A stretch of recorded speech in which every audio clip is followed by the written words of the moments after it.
Mr. Jones was watching TV when the doorbell rang. It was a guy who introduced himself as Lincoln. He said that he was a member of a volunteer group. They were collecting donations to save the rarest species of dodo birds. But Mr. Jones didn't believe him and called the police. Why?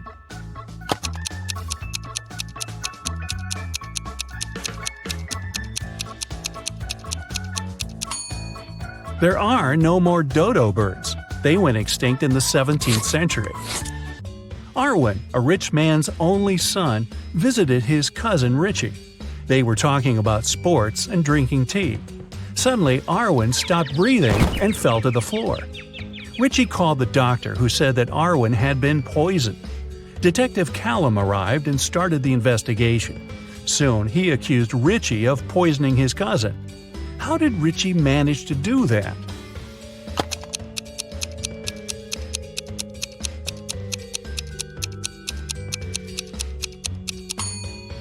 Arwen was the only one who drank his tea sweet. The poison was in the sugar. Eloise was studying in the library. She went to the bathroom and left her things on the table. When the girl returned, she realized someone had stolen her cell phone. She called the police, and they questioned the other 3 students who were in the library at that time. Bernard said, "I left the library right after Eloise. I wanted to get a drink from the vending machine. I didn't touch her things." Beth said, "I was studying the whole time and didn't even see anything." Serenity said, "I was in another part of the library and didn't come close to Eloise's table." Who stole the girl's phone?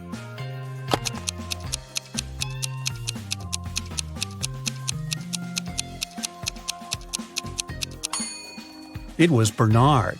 He said he'd left to get a drink from the vending machine. But look, there are no drinks in there, only snacks.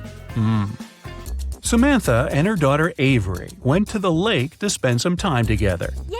They found a nice spot and sat down there. A bit later, Samantha remembered she'd left her camera in the car and went to get it. When she returned, her daughter was gone. The woman called the police, and they started to look for the girl. There were 3 people nearby, and the police officers interrogated them all. Benjamin said, "I was walking nearby and saw a girl sitting by the lake, but I didn't do anything to her." Genevieve said she hadn't even seen the girl or her mother. And Victoria said she hadn't seen them either, but she heard someone screaming. Who should the officers arrest?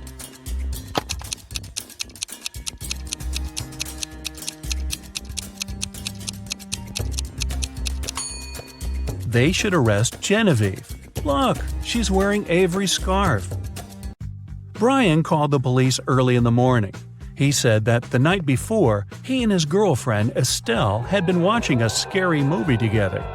Estelle was afraid to go home, so she stayed at his place. She was having a bad dream with zombies chasing after her, and she didn't wake up in the morning. The guy didn't know what had happened, but the police arrested him, claiming he was guilty. Why?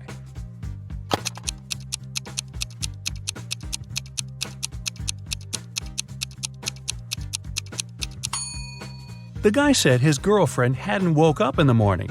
Then, how did he know what she had been dreaming about? Theodore came from New York to his hometown, Chicago, to spend a week with his father. 3 days later, the father called the police and said his son had poisoned himself. The police examined Theodore's things to check if there was anything suspicious. After that, they took the father to the police station for further interrogation. What seemed suspicious to them?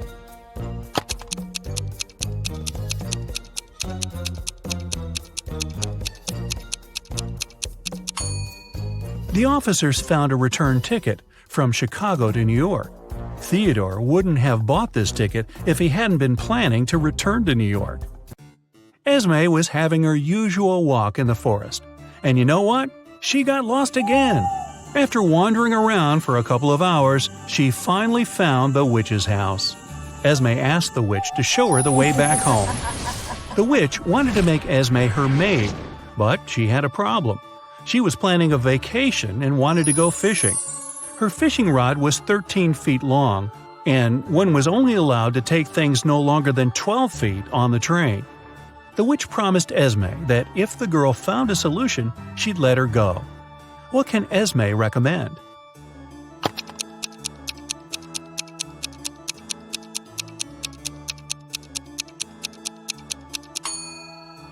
Esme was very good at geometry.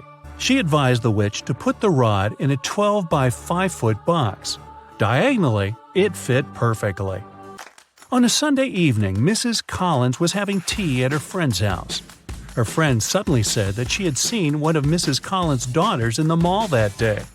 Mrs. Collins got angry because all of the girls were grounded. She asked which daughter it was, but her friend couldn't tell. She wasn't wearing her glasses when she was at the mall. When Mrs. Collins returned home, she asked the girls what they had been doing the whole day. Abigail said she'd spent the day reading. Brianna said she had stayed at school after classes to study a bit more.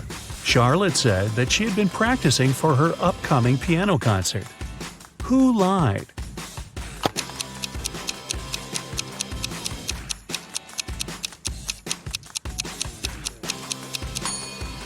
Brianna. It's Sunday. There's no school. A young girl, Tenley, was brought to the hospital after being poisoned. But the examination showed that Tenley hadn't eaten or drunk anything that day. Her sister, Kennedy, said she didn't know anything about the accident. Tenley's friend, Ruby, said, "We were at school when Tenley felt bad." Tenley's boyfriend, Archie, said, "I haven't even talked to her today." How was Tenley poisoned, and who did it?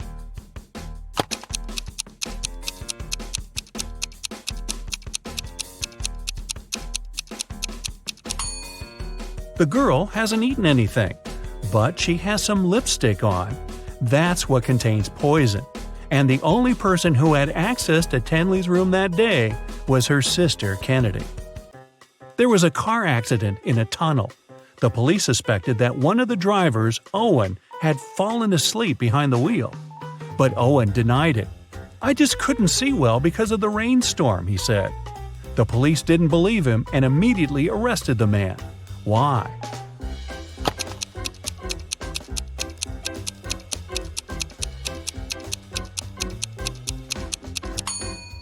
The accident happened in a tunnel. It couldn't rain there. Someone in the town was stealing cars. Every time a car disappeared, its owner would get a message from an anonymous number. In each message, there were 2 emojis that didn't make any sense. The police tracked the number, and the geolocation led to 3 houses. They questioned the owners, Mr. Walson, Mrs. Coleman, and Mr. Woolridge. Can you tell who the car thief is?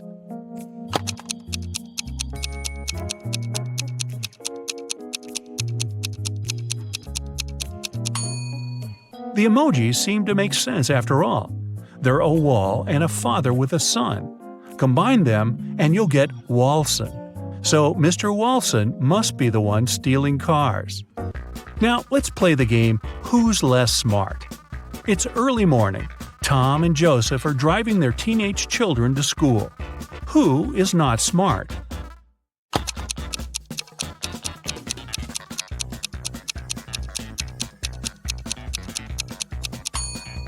Joseph. His son is not in the car. His father has probably forgotten about the poor guy. Annie and Emma are volunteering in an animal shelter. Annie is feeding the cats, and Emma is washing the dogs. Who is not smart here?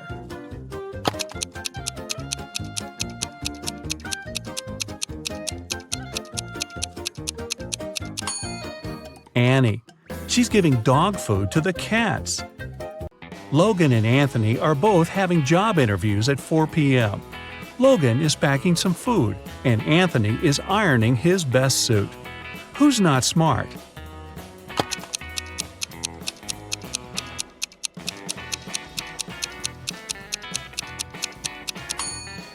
Anthony. Look at the clock. The interview is going to start in 5 minutes, and he's still at home. Logan is at home too, but there's still another hour till his interview begins. Noelle and Gabriella are cleaning the house. Noelle is listening to music while vacuum cleaning the living room, and Gabrielle is washing the windows. Who is not being smart?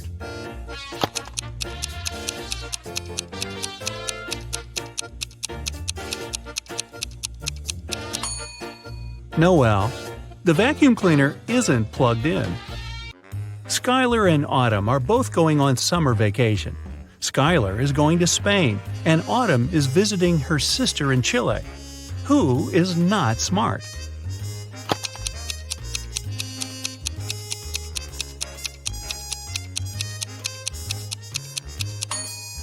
Autumn. She's packing shorts and swimwear, but she won't need them because it's winter in Chile. Both Josh and Amelia didn't sleep well because their neighbor's dog had been barking all night. Amelia asked Josh to take out the trash while she was making some coffee for them. Who is not smart?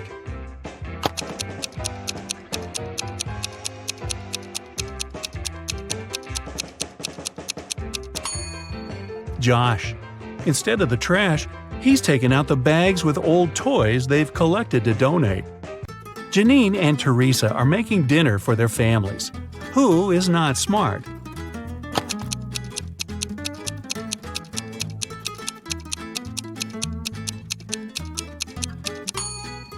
Well, they both have a problem.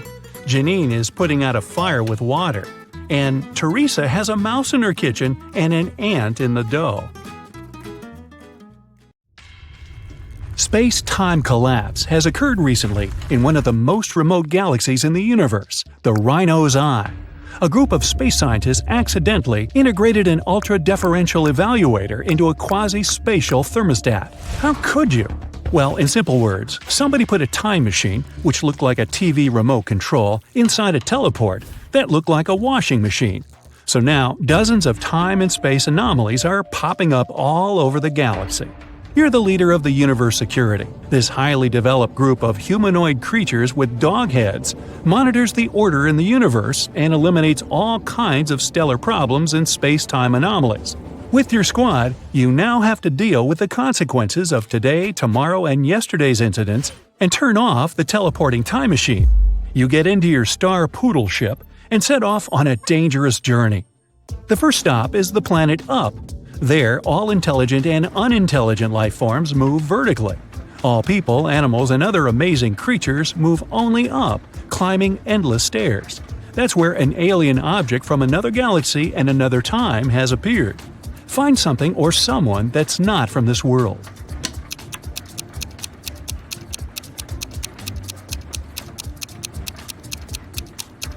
Look! There's a snail crawling along that rope ladder. It's moving horizontally. You put the snail in a jar. You're going to send it home, to the planet Slime. Surprisingly, the snail can speak. It asks you for help. An unknown monster has appeared on its world, and now it terrifies all the inhabitants of the slime world. You decide to help and fly to the snail's planet. Just snails and caterpillars live here. The whole world is covered in a thick layer of slime. You can see huge snails, little ones, and even several snails the size of a skyscraper. But there is also an outsider among them. Take a good look around and find the imposter.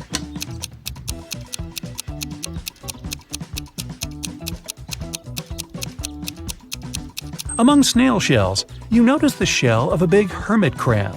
It looks like any other snail shell, but a pair of claws peek out of it. You set up a force field around the crab and transport it to your ship. Your mission here is over. The snails are grateful to you. Your next task is saving the planet Sterilium.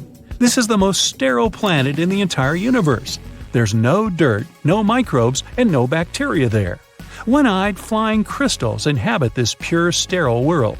They can't talk since they don't have mouths, but they communicate telepathically. Your brain receives a signal from them.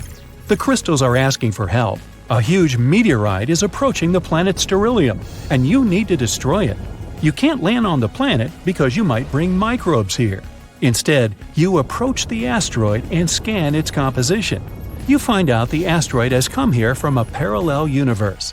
It consists of sugar. Well, you tell the crystals they don't need to worry and fly away from the asteroid without doing anything. Why are you sure nothing bad will happen to Sterilium?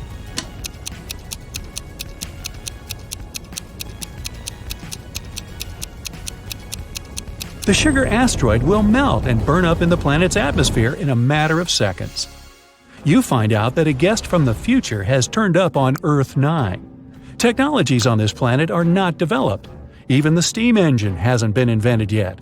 So you decide to perform your mission secretly. You arrive at the field and see 3 farmers. They walk on the plowed land and carry vegetables. One of them is a farmer from the future. But who?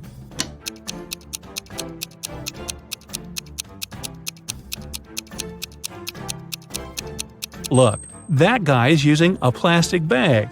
You send him to his time and are about to fly away. But then, you notice something strange. 3 billion people live on Earth 9, and all of them are supposed to look different.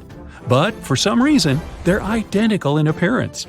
You see 3 billion farmers working in one huge field. You have a powerful sense of smell, and you feel that the inhabitants of this planet aren't human. They smell like nothing. Take a look at this army of farmers and find out who they are.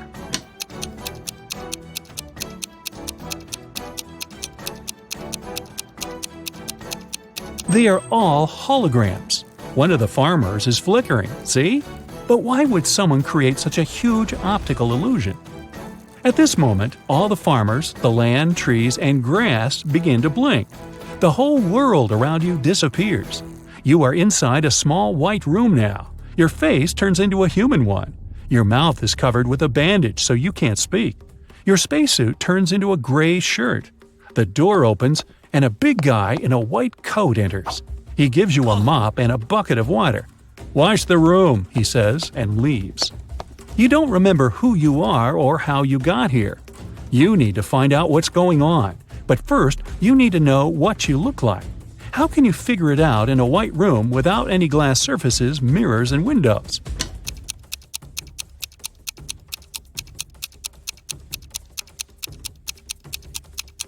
Take a look at the water in the bucket. It'll show you your reflection. You look at the water surface. Everything is clear now. The door opens. You leave the room and walk along a long corridor together with the orderly from before. You pass by a room where other people in gray shirts are sitting. You enter the dining hall.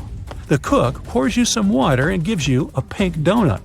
"Lunch," he says. The orderly removes the bandage from your mouth. You bite into a donut. It has no taste at all.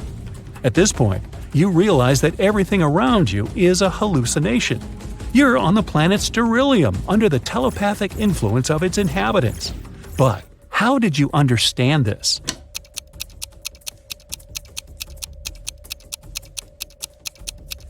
When you looked at your reflection in the bucket, you saw your real face, the dog's one. Everything is too clean and sterile around, and the donut has no taste. Crystals don't know what taste is, so they can't create it. They want to study your body to build an immune system for themselves and destroy the galaxy.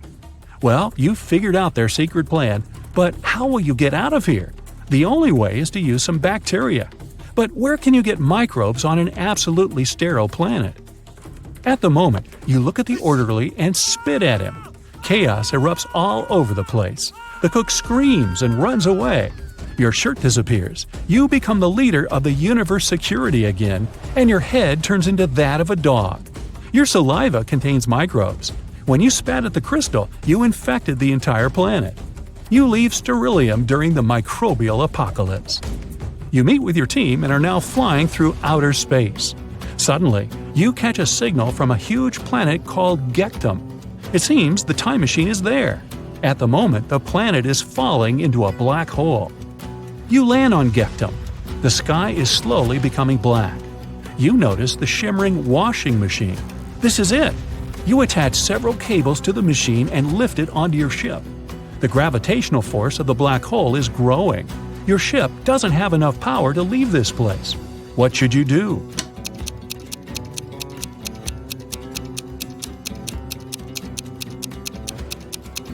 Use the washing machine. This is also a teleport that can transport you to any point in the universe. You quickly read the attached instructions and open the settings. It worked! Your ship gets teleported to… You land on Gectum. The sky is slowly becoming black. you notice the shimmering washing machine. This is it. You attach several cables to the machine and lift it onto your ship.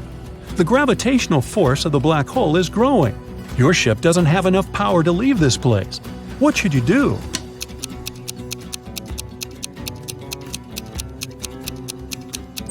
Use the washing machine.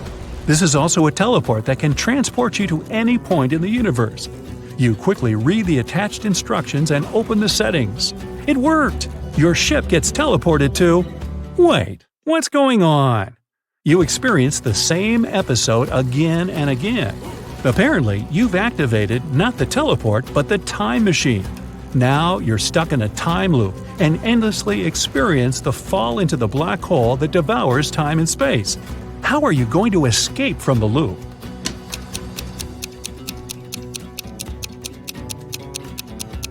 You throw the machine into the black hole. The time teleport is destroyed. You've saved the universe. But you're still falling into the black hole together with the planet. To leave it, you need a tug. At this moment, 3 spaceships enter Gektum's orbit. Each of them releases a gravitational beam that can drag you off the planet. Among the 3 ships, only one is friendly and really wants to help you. Which one will you choose? Think fast, the black hole is about to gobble you up.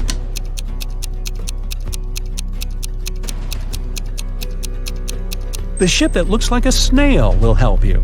After all, you've saved the snail's planet from the giant crab. The big spaceship pulls your star poodle away from the incredible force of gravity.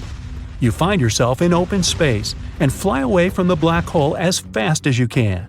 The universe is saved. Now it's time to see your score. 0 to 2 points. Maybe you can save a planet or two, but rescuing a galaxy or the entire universe is still too much for you. 3 to 6 points. Not bad. You can protect the universe, but only from small threats. Sometimes you still feel existential horror because of the impending space problems. 7 to 9 points. You deserve your place on the team of the universe security. But you need to remember that you can't save worlds without your colleagues' help. 10 to 11 points. The universe always needs you. Only you can control time and space and crack the trickiest space mysteries. Aha! Today, Peter and Zach's dream has come true. They've bought a trailer. Now they're ready to begin their long-planned journey through mystical places all over the country to make their vlog. But first, they need to pack. There are 3 boxes, but the guys can only take one of them. Which box should they choose?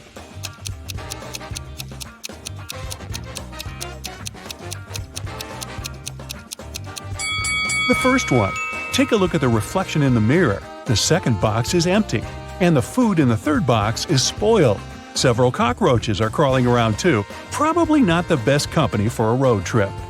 Peter's aunt, Sarah, gave the guys 3 patchwork quilts for the trip. She said that she made all 3 of them by hand, but it's a lie. In fact, she made only 1 quilt and bought the remaining 2 online. Sarah was embarrassed to admit it because she was famous for sewing everything by hand. Can you tell which blanket is handmade?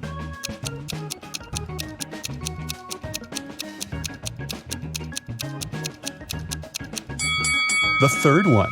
Look at this piece of fabric. It's identical to Sarah's skirt. She sewed these 2 items using the same material. Finally, Zach and Peter hit the road. They headed for the first spot. It was an abandoned library on a hill. Subscribers told the guys many ghost stories about this place. But our vloggers were skeptical and wanted to explore the building on their own. They walked around the library, recording videos and taking Polaroid pics. But they didn't meet any ghosts. When they returned to the trailer and looked through the pictures, they freaked out and locked all the doors.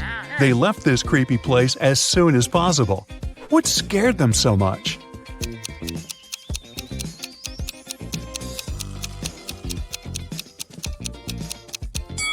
Both of them are in the photo, but then, who took this picture? The guys made a stop at the local coffee shop to get some hot drinks. As soon as they came in, Peter grabbed his camera and started recording. Why?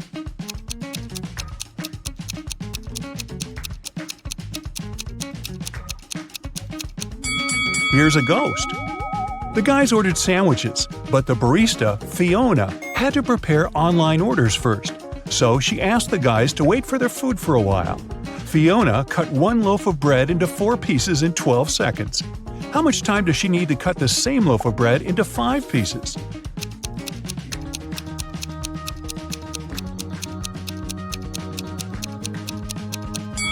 "16 seconds. To get 4 pieces of bread, she must make 3 cuts. If it takes her 12 seconds to make 3 cuts, it means she makes 1 cut in 4 seconds. If Fiona wants to cut the bread into 5 pieces, she needs to make 4 cuts. 4 seconds for each cut makes it 16 seconds in total. Oy, my head's spinning." Zach noticed a fortune teller shop in the basement. It could make great content for the vlog, so he went downstairs. But as soon as Zach entered the shop, all doors and windows disappeared. Wicked Witch offered the guy a deal. She had 2 identical cards. One of them had escape written on it, while the other said marry me. Zach could pick only one card. If he got the escape card, he'd be free. And if he picked the marry me card, he'd stay with this creepy witch forever. The witch didn't want him to have a chance to escape, so she wrote marry me on both cards. Zach anticipated that the witch would do so, but he still managed to win and escape. How did he do it?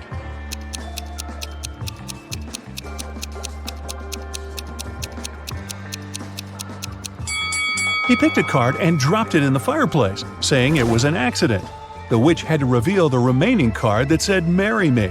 According to the rules, there had to be 2 different cards. So the witch had nothing to do but agree that the card Zach had picked and burned must have been the escape card.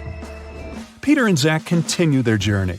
In the evening, the guys saw these 3 hitchhikers not far from a bus stop. They could only pick up one person. Who should they choose?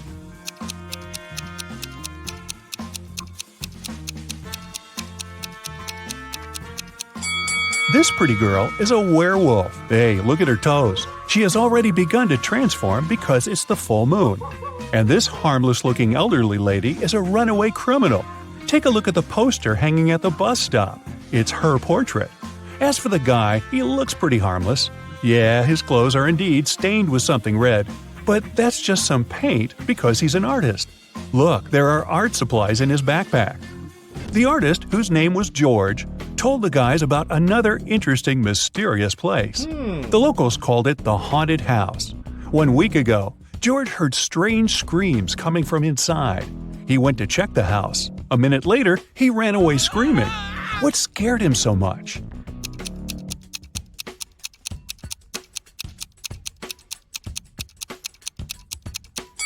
The portrait of this creepy clown is moving. Zach and Peter decided to explore that haunted house. When they entered the building, they didn't see any portraits, but they heard screams coming from the basement. They walked downstairs and found a loudspeaker that replayed the screams over and over again. There was a clown costume in the closet. Zach and Peter found 3 suspects among the neighbors and asked them just one question. What did you do 1 week ago? Mr. Daniel said, I was on vacation in Spain for 2 weeks. We came back yesterday. Jessica said, I have very sensitive skin. I wouldn't spoil it by wearing a clown mask. As for Henry, he said he had been preparing for his tests at college 24/7. Who's lying?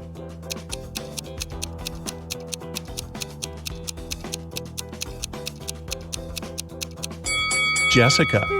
Zach and Peter didn't say anything about the clown, but she started making excuses anyway. The guys arrived at the local hospital to film an interview with a famous professor, Dr. Thompson. But first, he had to help 4 people. Kyle complained, I'm misophonic. I wash my hands 100 times a day. Kelly explained, I'm afraid of heights. I can't even ride a bike. Fred complained, I have a strong fear of water. I can't even look at a faucet. And Jenny claimed that she had claustrophobia. She always fainted in elevators. Dr. Thompson knew for sure that only one of these people told the truth. Can you tell who?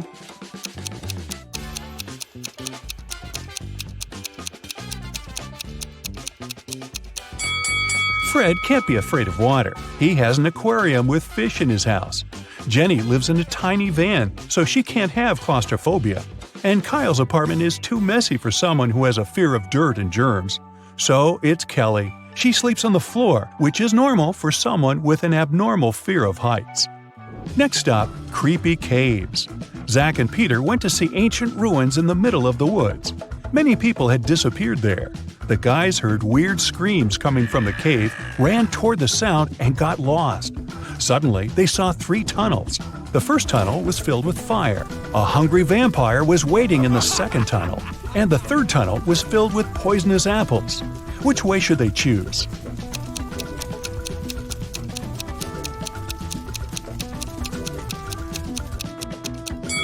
The third tunnel is safe. The guys don't have to eat those apples. After their epic adventure in the cave, Zach and Peter went to the supermarket to buy some groceries. I'm guessing the apples made them hungry. Can you see a ghost in this room?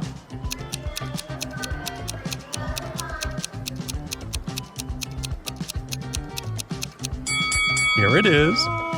Peter and Zach found out that people had seen some zombies in this abandoned town. So they decided to make a stop there and check for themselves.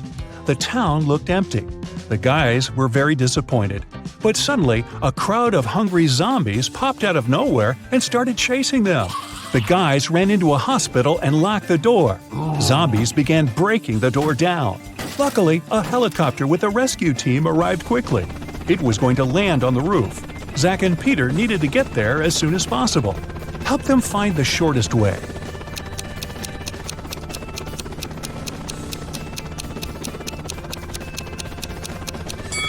Here's the way. After saving the guys, the rescue team invited Peter and Zach to go skydiving together. They agreed and put on parachutes. They took this picture inside the plane right before the jump. Can you tell which of these people is in danger?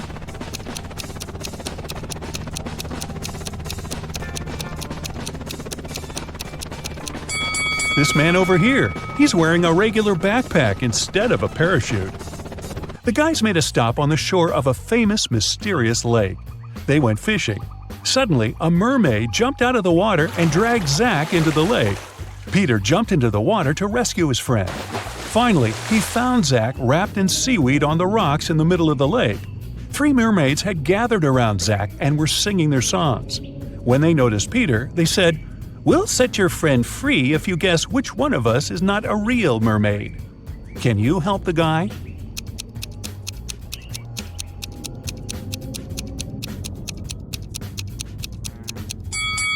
This lady over there, her tail isn't real. Sometime later, Peter's aunt, Sarah, called them. She was very upset.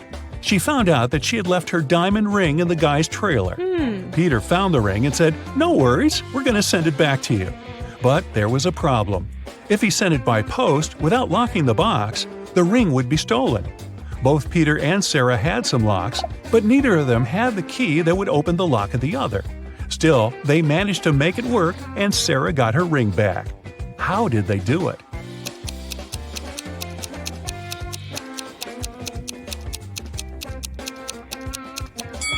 Peter locked the box with the ring and sent it to Sarah.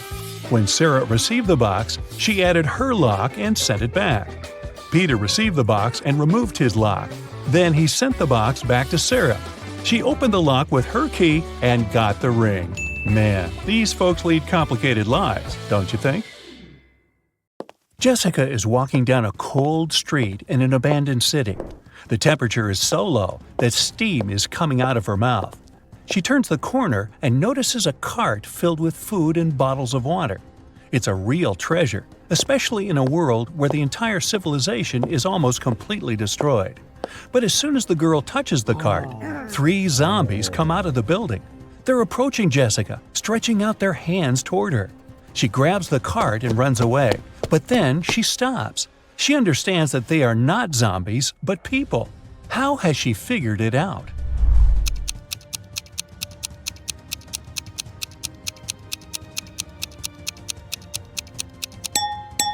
All these zombies have steam coming out of their mouths. That means they're breathing and they're alive. One famous movie studio hires new staff: lighting and sound engineers, a director of photography, a mechanic, a gaffer, prop artists, stunt performers, and an editor. But they all need to demonstrate their professional skills to get this job. The candidates have a week to make a short movie. On Monday, they start. Actors and actresses laugh and cry, sound engineers record all their emotions, the DOP captures beautiful pictures, stunt performers are amazing. Prop artists create a small town with incredible decorations. 1 week later, the studio managers are watching the movie. It's terrible. None of the candidates gets the job. Why did this happen? Why couldn't they make a good movie?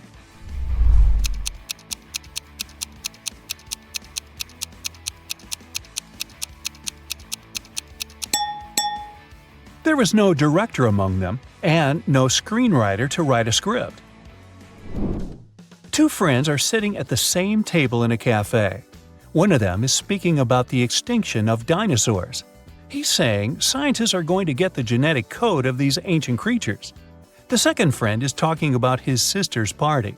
There were a lot of cool people, great music, and delicious food. Other people sitting in the cafe are annoyed by the guy's loud voices. But why is this dialogue so strange? Why is one of the guys talking about dinosaurs and the other is telling him about a party? What's going on here?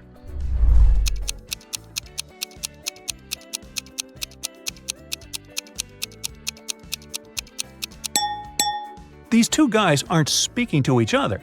They're talking on their phones through headphones. It's nighttime. Three girls are standing in line at an ATM inside a bank. The first girl is getting some banknotes. The second one is looking around. The third girl is typing on her phone. Which one is a thief?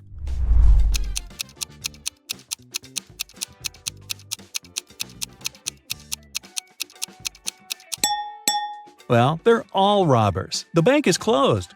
Take a look at the sign on the door. It says open. So the closed side is turned toward the street. "Where's my cake?" the chef screams. Assistants and junior cooks are running around the kitchen. A steak is burning on a frying pan. The kitchen is filled with smoke. A plate falls to the floor and shatters. The chef screams again, "Where's my cake? Who took it?" Everyone says they've been cooking. None of them wants to admit eating the cake. The chef doesn't believe them. Who do you think stole the cake?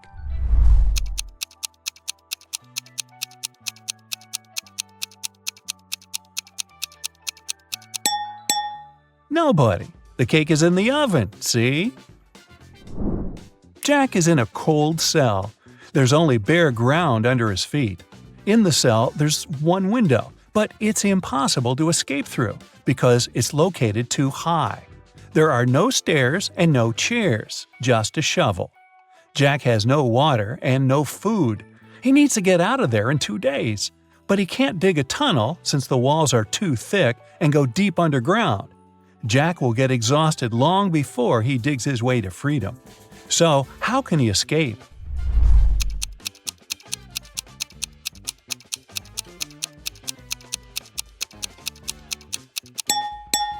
He needs to dig a large hole in the ground and use the dirt to make a small hill. He can then climb it and reach the window. Marty walks around an IT university building. 3 people are following him and discussing something.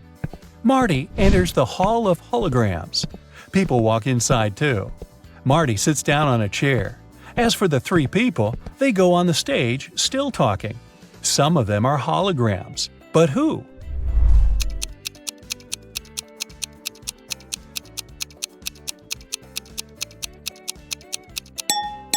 This guy has a flashing nail on his right index finger. This girl has 2 left hands. The girl in the middle is slightly transparent. They all seem to be holograms. But wait a minute. Take a look at Marty. He's sitting on a chair, but his body isn't touching the surface of the seat. He's not real either. It's early morning. Sam leaves the house and goes to the lake. The sun hasn't risen yet. The water is crystal clear. Frogs are croaking in the distance. Sam takes several photos of nature and one selfie. He posts the pictures and writes this caption: "I've had a great run. There is nothing better than a morning workout, my dear followers. Have a great day." After that, the guy returns home and goes back to bed. He sleeps until lunch and then takes his phone and sees hundreds of comments. "Ha ha ha, I wish I had such a run." Dude, why do you deceive us like that? Here it is, a real day of the champion. Obviously, people have found out that Sam didn't run in the morning. But how?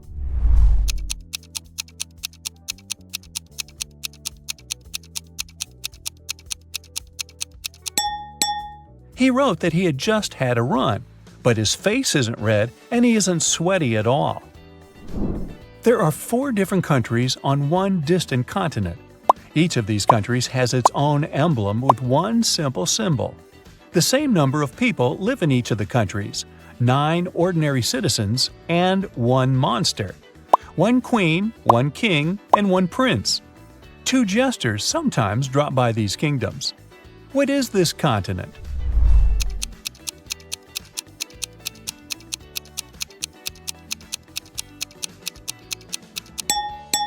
It's a deck of cards. It contains 9 regular cards: ace, queen, king, jack, and joker. Once, on a cold winter evening, someone broke into a bakery. When the baker came to the building in the morning, he noticed that the lock was broken. He called the police and reported a break-in. Then he went inside and realized that the thief hadn't stolen anything. At that moment, the police arrived. The baker told him that the place hadn't been robbed, but a police officer inspected the room and declared that someone had still broken the law. What happened there?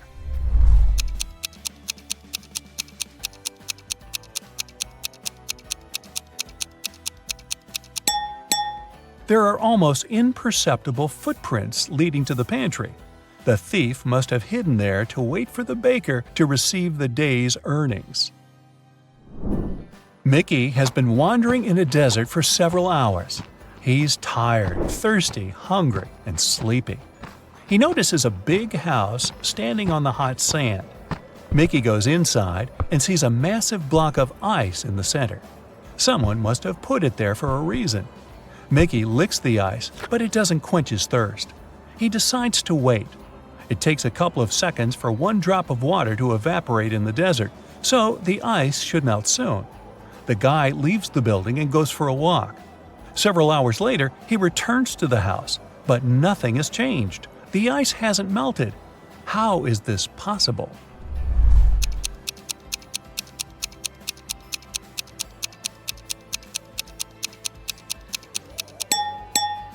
There are air conditioners on the ceiling. They keep the temperature in the room low and prevent the ice from melting. Florence, Anya, and Margot are walking along the beach, telling one another about the past week. All the girls look wealthy and successful, but several people are taking photos of them. It means that at least one of these girls is a celebrity. But who?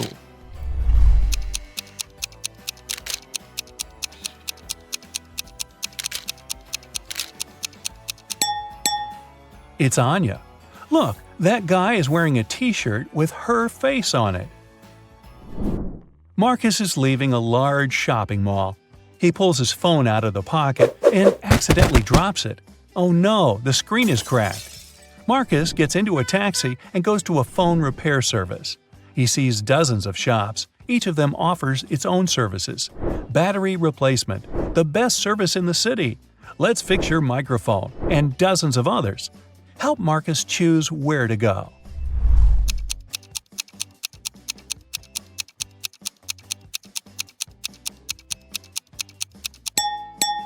Do you see a small store with the "We can change the screen glass" sign?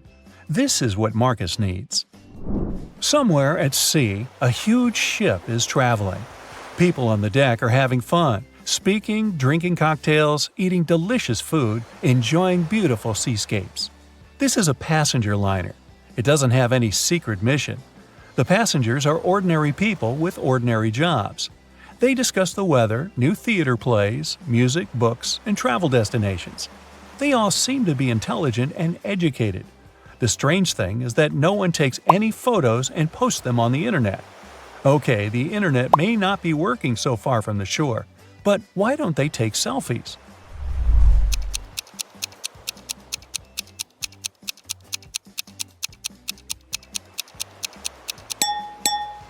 Who said this cruise was taking place nowadays? It happened before the era of smartphones and the internet. A young guy is sitting on hot sand somewhere in the desert. There are several boxes, cans, sandbags, and water bottles around him. The guy looks up. He sees a giant balloon flying further and further away. There are two people in the gondola. They're waving and wishing him luck. A broken match lies on the guy's palm. What do you think happened here?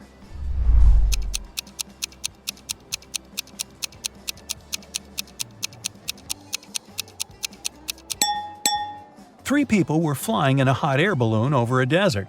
At some point, they began to run out of fuel. To prolong the flight, they decided to drop their cargo. Then they realized it was also necessary to get rid of one person. This way, the balloon's weight would decrease and it would consume less fuel. The travelers decided to cast lots. Whoever got a broken match would have to stay in the desert. This guy lost. Ironically, his name is Sandy. Don't worry, he gets rescued in about an hour by a limousine from the Burj Khalifa Hotel in Dubai.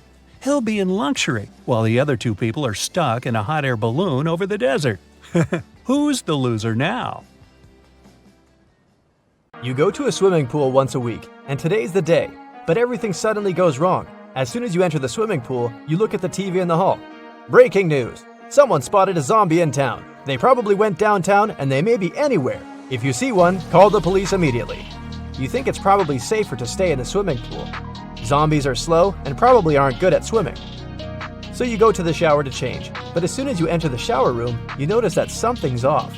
Who's a zombie?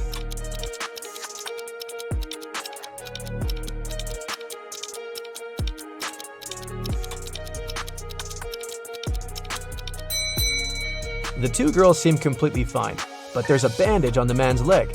No one would go to a swimming pool if they had cuts or scratches, unless they're a zombie. Once upon a time, there was a wealthy king who hired an artist to paint his portrait.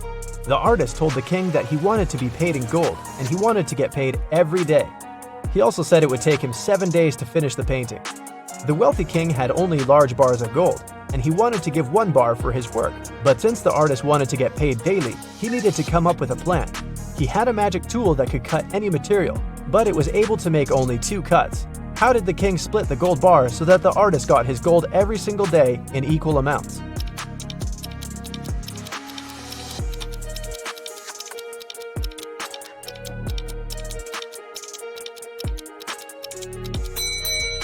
The king was really smart, so he cut the bars this way: 1/7, 2/7, and 4/7.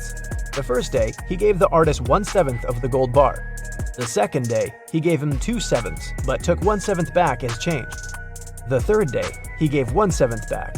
The fourth day, he gave 4/7, but took the other 2 pieces back as change.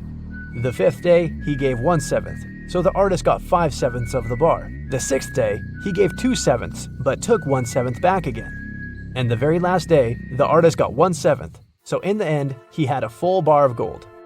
4 friends, Josh, Maggie, Jason, and Rosie, were walking in the woods. It was a wonderful day, and they were about to start a picnic. But all of a sudden, the sun turned to black and they saw dozens of zombies approaching them. The friends started running away and saw a tunnel. It was dark and scary, but the guys knew exactly that when they crossed it, they'd be safe. They had only 12 minutes to cross the tunnel. It takes Josh 1 minute to cross it. Jason can do it in 2 minutes. Maggie thinks it will take her 4 minutes, and Rosie can cross it in 5 minutes. Not to risk it, the guys decided to split into 2 groups. The problem is that they only have 1 torchlight, and there's no way they go there in 4. How can they escape?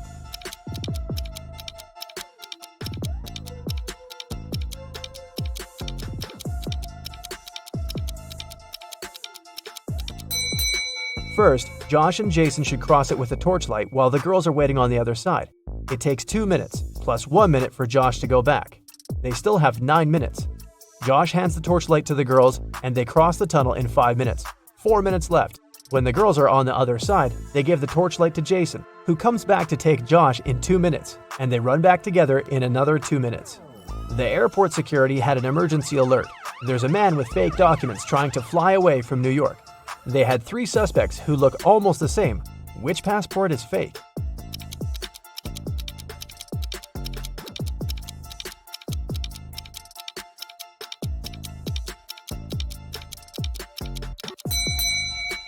No matter what country a person is from, no passport can have a photo with mountains in the background. All backgrounds should be solid. John's passport has a suspicious photo in it. His documents are fake. Mason is a lifeguard. One day, a girl came up to him asking for help. She said someone had stolen her wallet, which she noticed when she was going to go and grab a soda pop. Mason checked the towel where the girl left her stuff, but the only thing he noticed were her own footprints. Is this girl lying to Mason?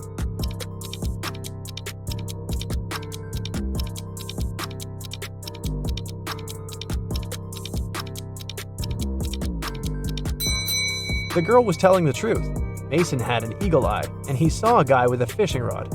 He must have stolen the girl's wallet. No one wants to go fish in the public beach. Robbers stole a few precious gems the other day. The police were alerted immediately, but they didn't know where to look for the thieves. Suddenly, they got an anonymous email. Check all the bottles in the cars leaving the town. Best regards, Mr. X. At the end of the day, the officers stopped a car loaded with boxes and bottled water.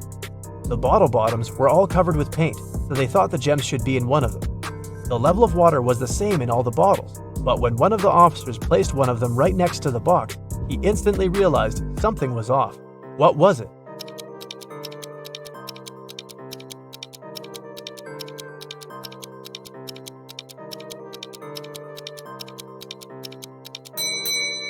The bottle standing next to the box is much lower than those still inside. The police then found there was a double bottom and the gems were hidden right underneath it. Two friends, Martin and Clyde, had a bet. Martin said he would throw a ball and it would come back to him. He also said there would be no obstacle or wall the ball could ricochet from. Clyde said it was impossible, and he lost. How's that?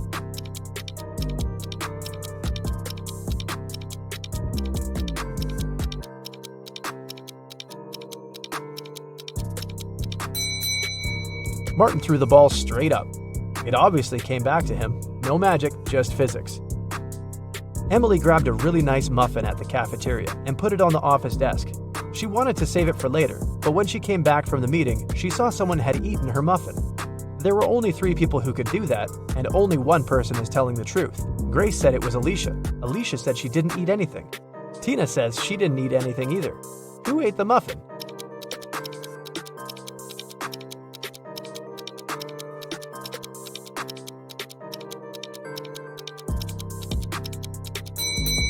It was Tina. Only one person is telling the truth, and it's Alicia. If Grace or Tina told the truth, then there would be 2 truthful people, but Emily knew only one person wasn't lying. Patrick really wanted to come to a private party, but the security would ask each person if they knew the secret access code. Patrick decided to overhear their conversations. When the person came up to the entrance, the security said 6, and the guest said 3. Then the security said 10 to the second visitor, and the reply was 3 as well. The third visitor also said 3, but the security said 2. Patrick thought he was ready to join the best party in town. When he came up to the entrance, the guard said 7, and Patrick replied 3. The security didn't let him in. What should Patrick have said to get into that fancy party?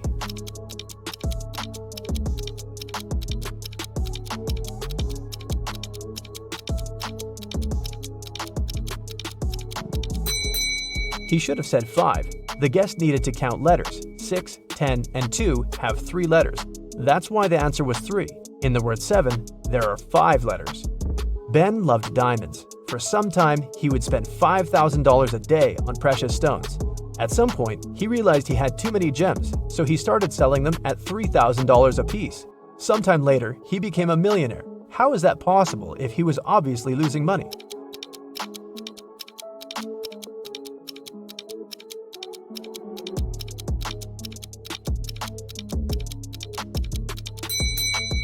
Before his gem rush, Ben used to be a billionaire. Since he started losing money, he became only a millionaire. A vampire moved to a big city where nobody knew him to start a brand new life. Still, he just couldn't help it and started biting locals every single night. People got scared and invited a private investigator to solve the problem. A couple of days later, Detective Reitman had 3 suspects. He decided to visit each of them to find out who the vampire was. After visiting all the houses, he was sure he found the vampire. Who was it?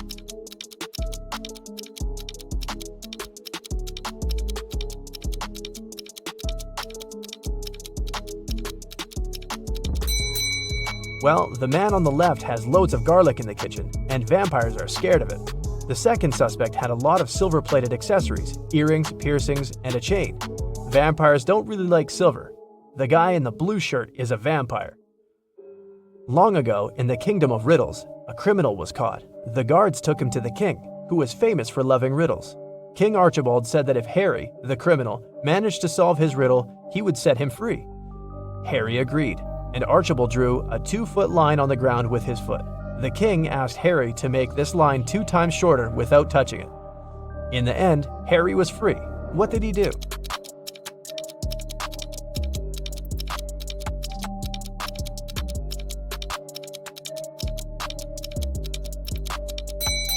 Harry drew a 4-foot line with his foot, so that the one the king drew got 2 times shorter. Karen took part in a TV quiz where she could win 1 pound of pure gold. This quiz wasn't like ordinary ones. At the end of the show, the host brought her 3 large jars. Each of them has 1 pound of pure gold inside, plus some unpleasant surprise. The first jar has venomous snakes inside, the second one is full of acid, and the third one is filled with boiling hot water. Karen can only use her hands to get the gold out of the jars. She has 30 minutes to think. Which one should she choose?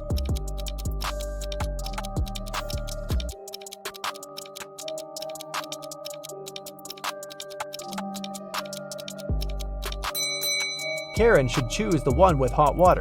It cools down pretty fast, and it's gonna get lukewarm in half an hour. Guess who's rich now? Let's dive right in, shall we? Jane, Emma, and Carla are working out in a gym. One of them isn't being careful enough. Who is it?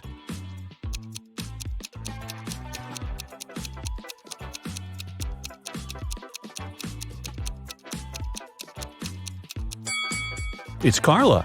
Look, she's doing exercises while chewing gum. She could accidentally choke on it. Look at Matt and Olivia. They're both cooking dinner. Matt is using a stove and Olivia is using a grill outside. Which of them is doing something wrong?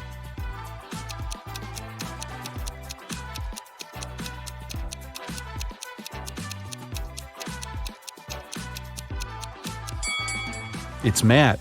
He forgot to turn the stove on. Noor was a married man, and his wife had a twin sister. One day, the twins decided to trick him. They both pretended to be his wife to see if he'd find the right person. Unfortunately, Noor got way too confused. Can you find his real wife?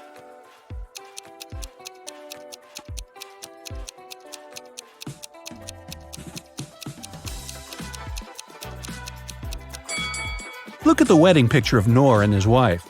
She has a tattoo on her right arm, so his wife must be the woman on the left who also has a tattoo on her right arm. Willem and Sean were caught by the police close to the graffiti that had just appeared on a building. One of them painted it, but both denied doing anything.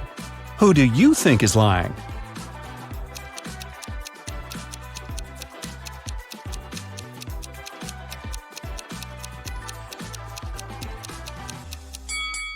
It was Willem. Look, there's some paint on her hands and shirt. Drake and Thor are both on vacation. Drake is skiing in the mountains with his girlfriend, and Thor is surfing with his best friend. Look at them now. Which one of them is in danger?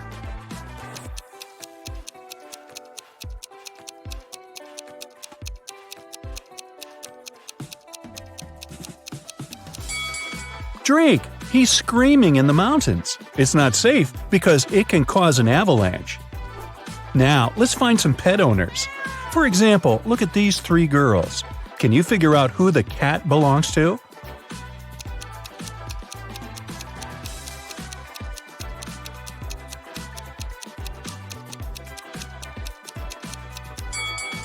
Its owner is the girl on the right. Look at her legs and hands. She has some scratches, very typical for cat owners. Now, there are 3 people sitting in the park. See that dog playing there? Who does it belong to?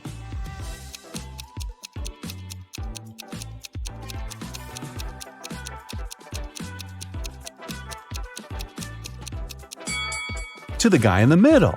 Look, he has a leash.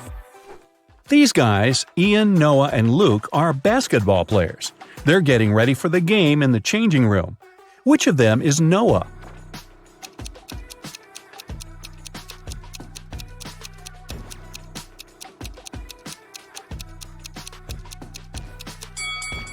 It must be this guy, the one who's not wearing shoes. Look, his shoes are in the locker with the name tag Noah. Esme was walking in the forest and got lost. She had been wandering for hours until she came across a witch's house. The witch was busy with a new spell and had a riddle for Esme. If the girl managed to solve it, the witch would let her go. If Esme failed, she'd have to stay with the witch forever. So the witch had 6 test tubes. The first 3 were empty, and the last 3 were full. For the spell, full and empty tubes had to alternate. Esme had to solve this problem, but she could only touch one tube. How can she do it?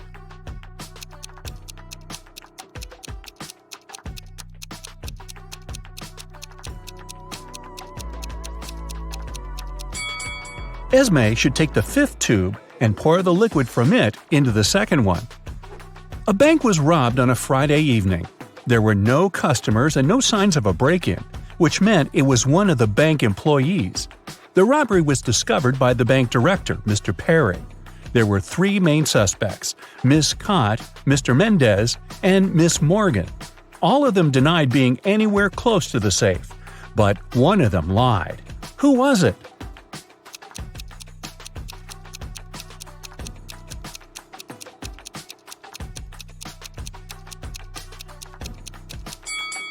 Pay attention to the footprints.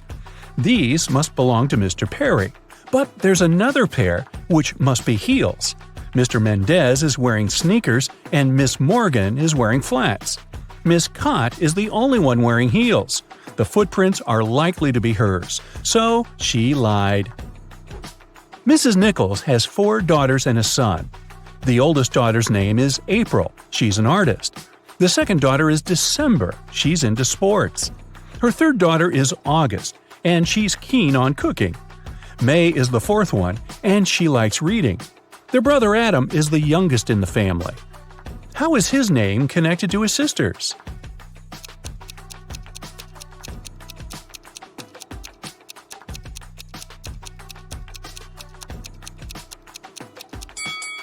The first letters of the girls' names make up the name Adam. Another family riddle for you. Ava is Bella's sister, Bella is Ella's sister, and Ella is Ruby's mother. Who is Ruby for Ava?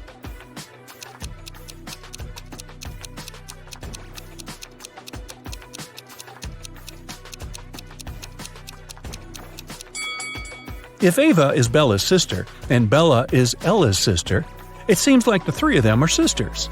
Since Ruby is Ella's daughter, then both Ava and Bella are Ruby's aunts. So Ruby is Ava's niece. Take a look at these friends at the beach. Which of them is a robot?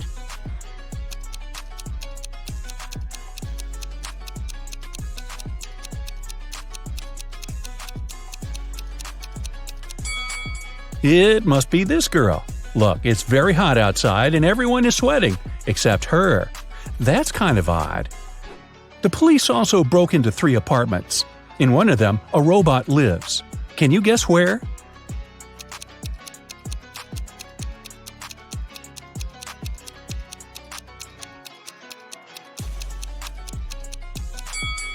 Look, there's a lot of machine oil in the bathroom. I'll bet it belongs to the robot. What about this photo? Can you spot a robot here?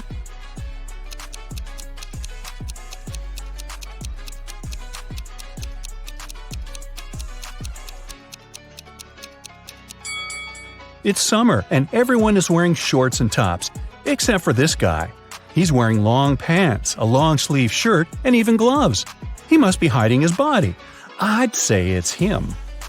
Here's a photo of people sitting in a cafe. Can you spot a robot here?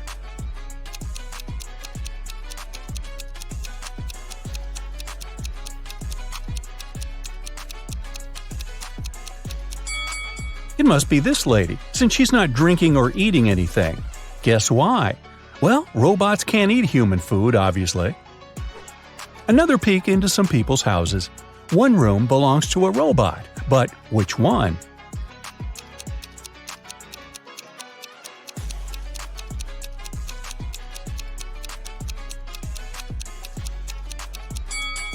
It must be this one. Look, there's a whole bunch of bolts and spare parts in the wardrobe. Have a look at this group of friends. Can you tell which of them is a robot?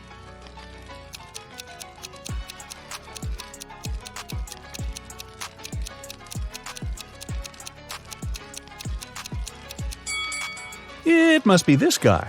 There's some steam and sparks coming from it. Perhaps it's a robot that needs some renovations. Aiko has won a game show, and she can finally get her prize. But there's a catch, one last task. There are 3 boxes, and she can pick one to take with her. One box is filled with $100 bills, another box contains 5-cent coins, and the last box has both bills and coins. The boxes look exactly the same, and the girl can't touch any of them. The boxes have labels: bills on the left one, coins in the middle one, and bills and coins on the right one. All the boxes are labeled wrong. Aiko can't look inside any of the boxes, but she can ask for one sample from any box. What should Aiko's strategy be to identify the box filled with bills only?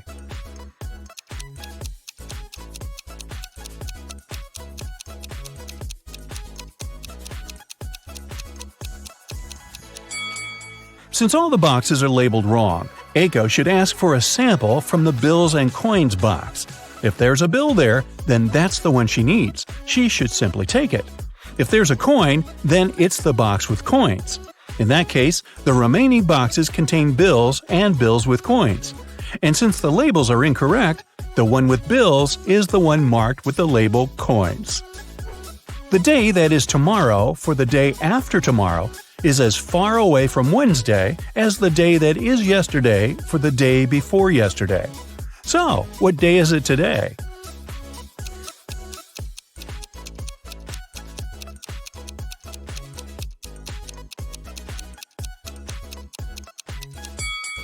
The tomorrow for the day after tomorrow and the yesterday for the day before yesterday are exactly 3 days away from today. If they're equally far away from Wednesday, then today is Wednesday. Meadow loved animals, and she decided to get some frogs. She talked to her mom about it, and they made a decision. Only one of these 3 statements is correct. 1. Meadow got at least 1 frog. 2. Meadow got at least 5 frogs. 3. Meadow got fewer than 5 frogs. How many frogs did Meadow get?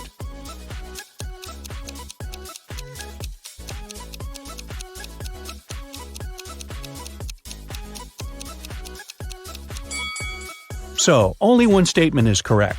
If it's the first one, then the other 2 must be wrong. In this case, she can't get 5 or more frogs, so it doesn't work. If the second statement is correct, then she has at least 5 frogs. But then the first statement is automatically correct too. Let's say the third statement is correct, so she got fewer than 5 frogs. Automatically, the second statement is wrong. But for the first statement to be wrong too, she should have got fewer than 1 frog. So it seems that, after talking to her mom, Meadow got 0 frogs. Maybe instead, her mom got her a dog, which would at least rhyme. Are you ready to dive into sci-fi madness? Let's go! Somewhere in outer space, a show has just begun on a giant asteroid. A glowing star guy is reading poetry. His viewers are little stone people. The artist is saying beautiful words with passion. He puts his heart and soul into the performance. He's finishing. A shining tear is rolling down his cheek. He bows to the audience, but no one is clapping. In fact, they don't react at all. Why?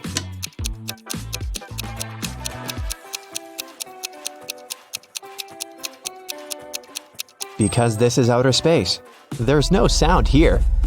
Somewhere in the vast valleys of Mars, races on rovers are taking place. 5 cars are driving at high speed toward the finish line. 3 racers soon leave the others behind, but only one of them will be the winner. Take a look at the dashboard of each of the drivers. Try to figure out who will be the first to come to the finish line.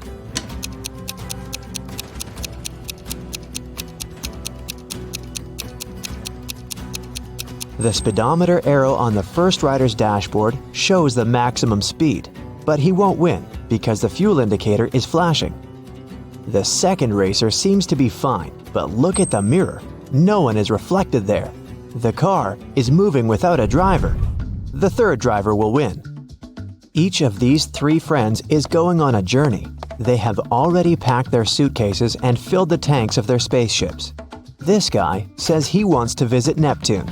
That girl is going to check on her friends who live on Mars. This man is flying to Venus. Which of them is lying?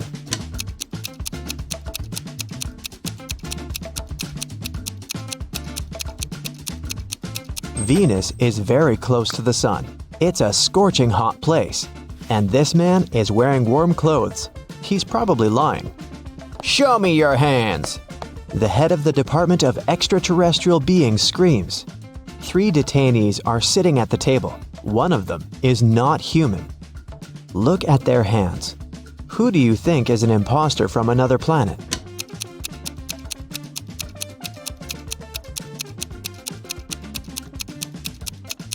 Yeah, this guy has 6 fingers, but there are people on Earth who have such hands.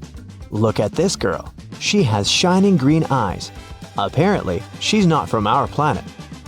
3 wanderers are walking on the dark side of the moon. They're tired and lost. Fortunately, a rescue spaceship spots them.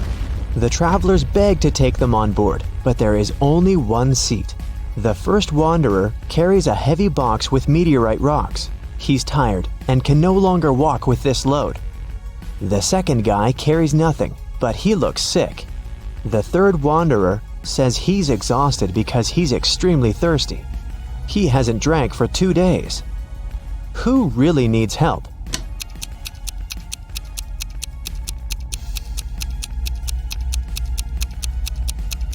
Gravity is much weaker on the moon than on Earth, so the first wanderer's box should be quite light. He just pretends to be tired. The third wanderer has a chance to get some water. Do you see a small rescue station in the distance? H2O is written on it, so he can find water there. But the second wanderer really needs help. The indicator on his spacesuit signals a low oxygen level. The inhabitants of Planet Quest love adventures. Their favorite place is a dangerous park on a desert planet near a black hole. So one guy named Lup goes there. He needs to try to survive there for 1 week. As soon as he arrives at the park, he comes across a space cockroach that has 6 heads. The cockroach jumps on Lup and bites him with one of its heads. Lup fights off the monster and gets back to the ship. The bite is venomous, but fortunately, Lup has an antidote. First, he needs to drink 1 pill that contains medicine, and after that, a catalyst that activates the cure. Then, Lup needs to repeat it 2 hours later. But the problem is the pills with the medicine and catalyst look similar, and Lup has mixed them in his pocket. He can't take 4 tablets at once because it's dangerous, so how can he separate them?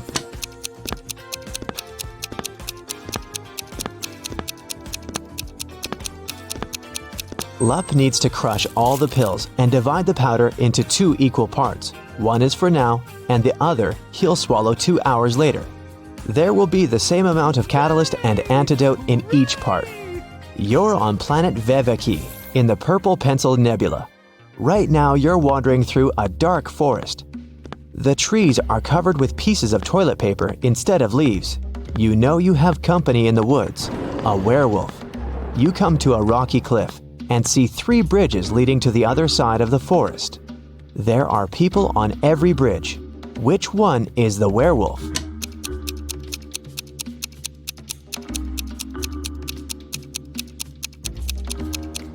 It can be anybody, but it doesn't matter. No one can turn into a werewolf since there's no full moon here. This is not Earth, remember? A dwarf planet illuminates the sky.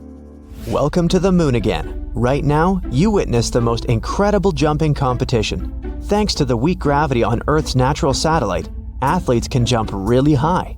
But which of them will jump the highest? The participants put on their spacesuits and walk out of the atmospheric station. They seem to be ready. 3, 2, 1, jump! And we see the winner. She's jumped much higher than her opponents.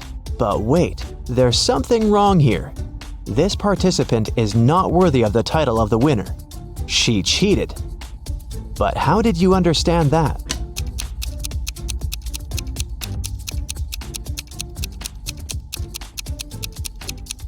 It's a hologram.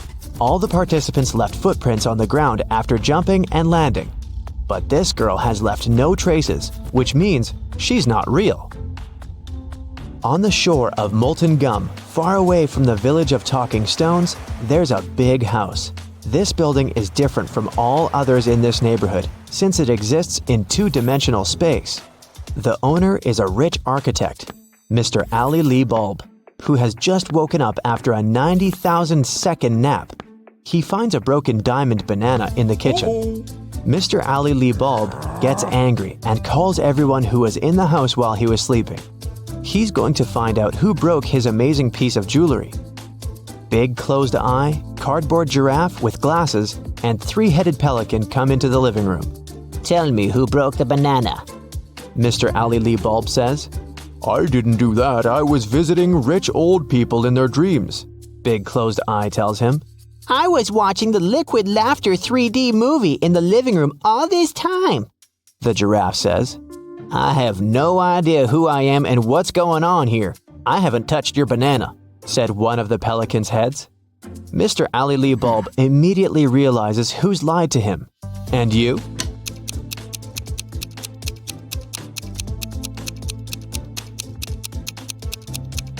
It's Cardboard Giraffe.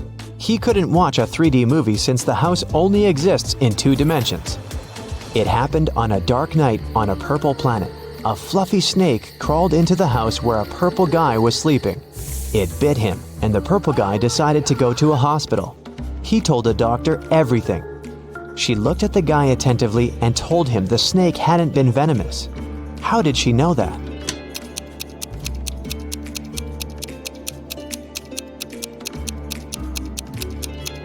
It was 3:45 a.m. on the clock in the guy's room.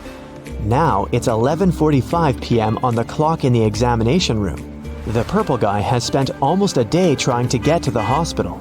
So far, nothing bad has happened to him, which means the snake was not poisonous. The king of a tiny planet has no heirs. But then, who will become the ruler of this world? To choose the best candidate, the king gives every inhabitant one seed. Whoever grows the most beautiful flower will get the planet, the king tells them. Come back in 2 months. 2 months later, everyone came back with beautiful flowers. Among hundreds of candidates, there was one girl with an empty pot, and her brother with the most beautiful flower. The king said they would rule the planet. Why them?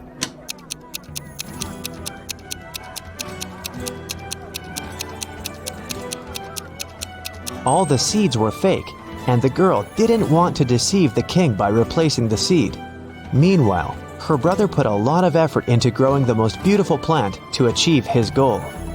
Rain falls upward in this world, cars move backward, broken glass repairs itself, pens erase words from paper, chickens hide back in the egg at the end of their life. So you get it, time runs backward here. But something is wrong in this world. What is it? Try to look beyond the picture you've just seen before answering.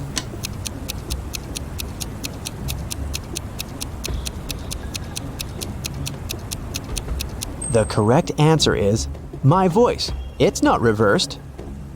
Space monsters are chasing you inside an abandoned space station somewhere at the edge of a faraway galaxy. They're stretching their toothy tentacles towards you. Fortunately, you manage to jump into a rescue ship and get out of there. Suddenly, you realize that the ship has no brakes. There's an asteroid belt to your left. A small black hole is on the right, and a red star is in the middle. Which way should you choose?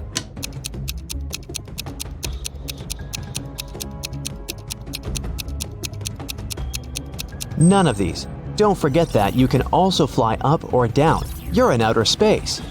It's raining diamonds every day on this planet. The rays of the closest star that warms this world contain gold particles. Banknotes grow on trees. Seas glow green because the water is filled with emeralds. Despite all this wealth, people don't want to live here. Why?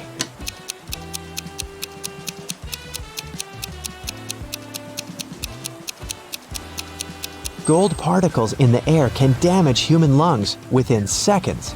Money trees don't produce oxygen, and there are no fish in the water because of the emeralds. People simply can't exist there. Gemma is a mermaid. No, really. She lives in the Atlantic Ocean with her family and friends. Can you tell who the youngest sister in the family is just by looking at them?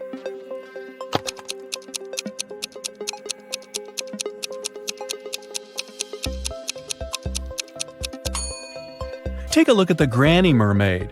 She has plenty of starfish on her tail. It's a hint. Each star symbolizes 1 year of life. That means that the second mermaid is the youngest. Her tail is decorated with 15 starfish, which means she's 15. And 2 other sisters are 18 and 22 years old, respectively. Now one day, Gemma went to a mermaid party, but one of the guests was not a real mermaid. Can you tell who it was?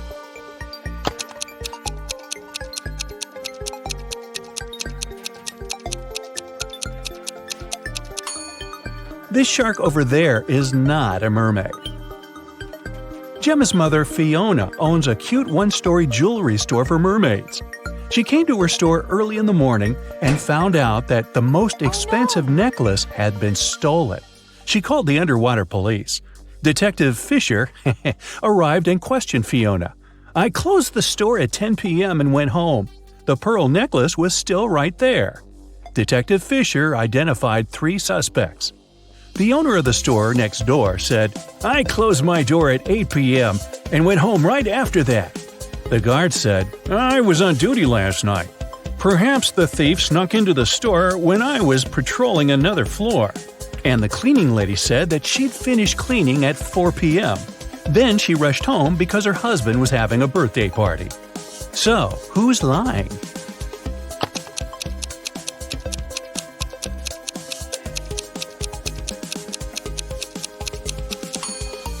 The guard.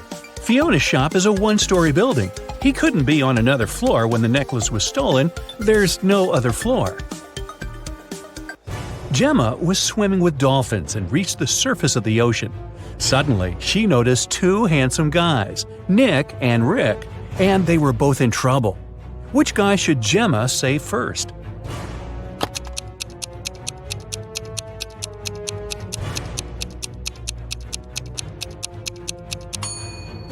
Rick. Although this wooden boat is a bit flooded with water, it's still okay, and Nick can scoop the water out. But this inflatable boat is damaged. Rick will soon find himself in the water, and a shark is nearby. Gemma saved both guys and brought them to the shore. Nick grabbed his phone and took her picture without permission.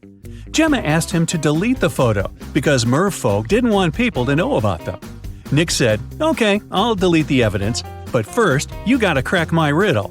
Salty water everywhere but not sea in sight. What am I talking about?" Can you help Gemma?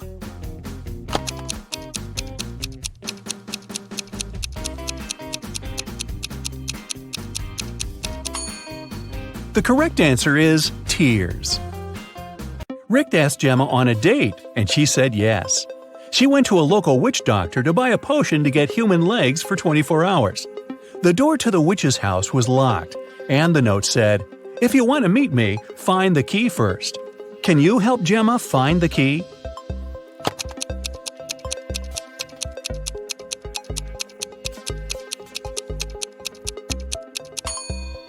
Here it is. Gemma opened the door with the key and found another door that required a password. There was a note on the door. What has 88 keys but cannot open a single door? Can you help Gemma crack the code?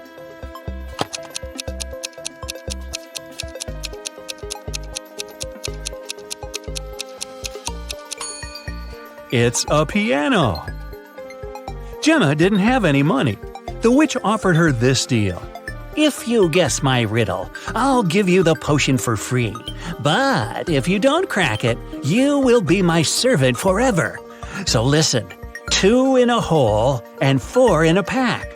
6 in a trio, you see. 8's a quartet, but what you must get is the name that fits just one of me. What am I? Gemma cracked this riddle right away and got her potion. What about you?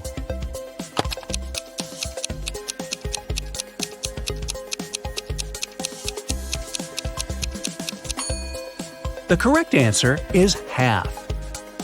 Gemma got the potion, drank it, and turned into a human. There were 3 routes she could take to get to the meeting point. The first path led through a village inhabited by vampires. The second path is full of toxic flowers that could make her lose her mind. And the third path went through an enchanted forest that blocked all magic and canceled all previous spells. Which way should Gemma choose?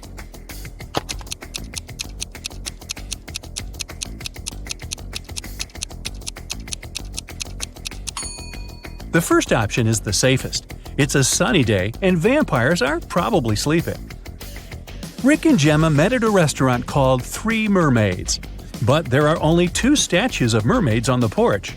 The owner of the cafe, Victor, is well aware of this and could easily fix this. But he doesn't. Why?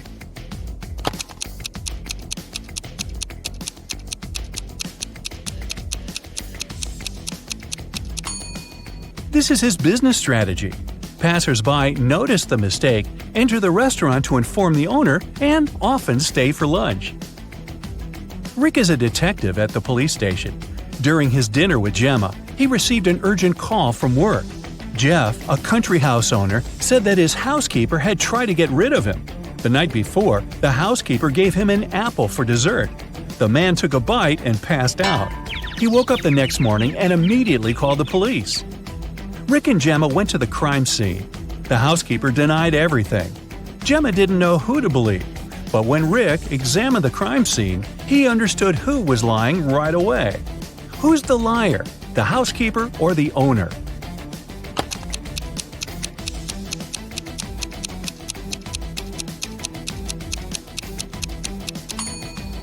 The owner said he'd eaten a poison apple. So if it happened the day before, this apple must be brown now. But it's not. The man must have bitten into it just before calling the police.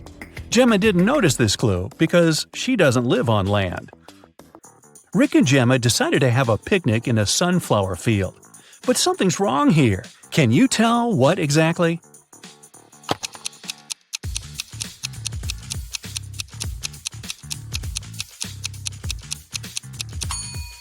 The wind is blowing the clouds to the right, but the sunflowers are swinging to the left. That's impossible. Gemma fell asleep in the field. When she woke up, Rick was gone. She looked around and saw an evil elf. He said, "I have put your boyfriend in jail, mermaid. If you want to see him again, solve my puzzle. I can be red, blue, purple, and green. No one can reach me, not even the queen. What am I?" Can you help Gemma save Rick?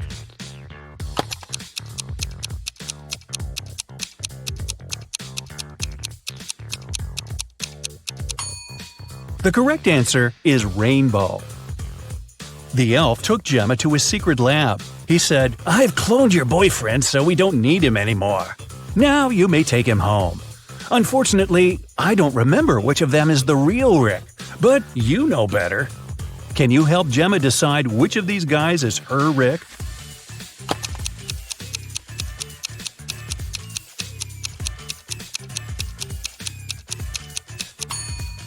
This guy has 3 fingers. This Rick's teeth are too sharp for a human. This Rick lacks eyebrows, and this one has pointed ears. So this one is the only real human. The elf returned Rick to Gemma. The guys rushed away from his lab. It began to rain, and they decided to hide in an old, creepy castle. When they entered the building, they saw a beautiful fountain. That's when Rick and Gemma realized that they were not alone. There were many ghosts in this castle. Can you figure out the exact number?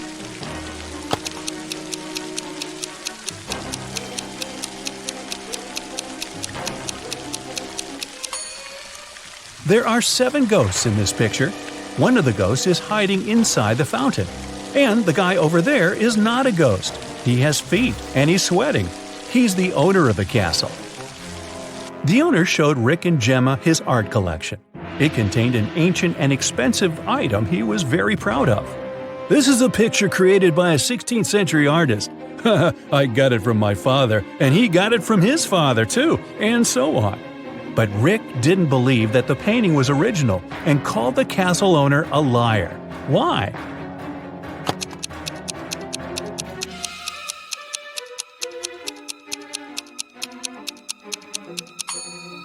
See this plastic cup? It couldn't exist in the 16th century. Well, it stopped raining and the guys decided to leave the castle. But the door had disappeared. The owner of the castle was very angry and offered them only 3 options to escape. There was a tunnel with a fire burning inside behind the first door. Dangerous, angry snakes were waiting behind the second door. And there was a portal leading to a black hole behind the third door. Which door should Gemma and Rick choose?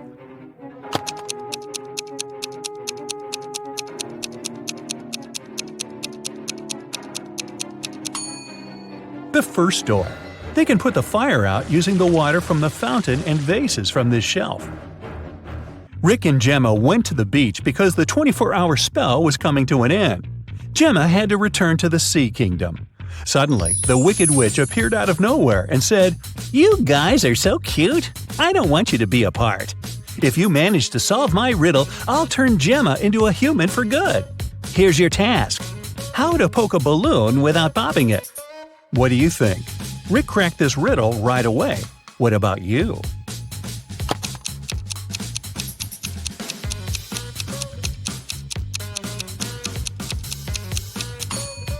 The correct way to do it is by letting the air out of the balloon first. Gemma became a human. Rick was very glad and invited her to go on vacation right away.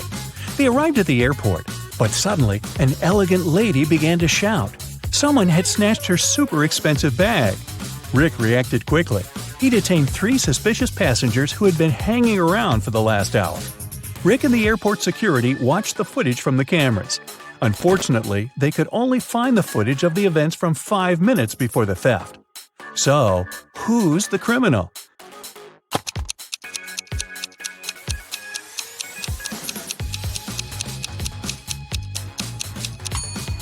It's the guy over there. The elderly woman's bag only looks bigger because she put her jacket inside. And the stolen bag wouldn't fit in this girl's purse. Gemma was living happily with Rick.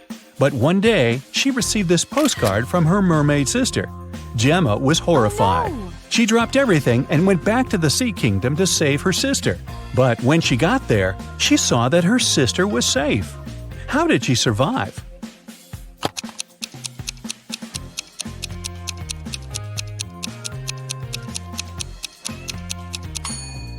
See these theater curtains in the picture?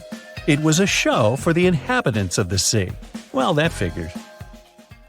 3 friends, Ashton, Emma, and Lewis, went skydiving together.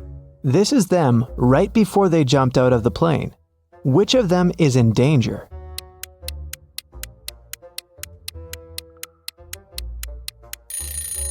Ashton. He's wearing a regular backpack instead of his parachute. Amelia is running away from a group of zombies and comes across 3 doors. Behind the first one, there's a raging fire. Behind the second door, there's a deep lake. Behind the third door, there are venomous bees that bite everyone who enters.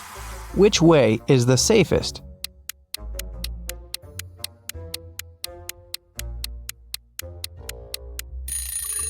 I'd choose the second door and then just swim away. It's just a lake. Amelia can probably do it. Esme was walking in the forest and got lost. It was late evening when she finally found a witch's house and asked the woman to help her get home. The witch recently got internet access and was shopping online, but there were lots of fake items on the internet and she needed to buy only original products. Unfortunately, she didn't know the correct logos, so she needed Esme's help. First of all, she wanted an iPhone. Which iPhone logo is the original one?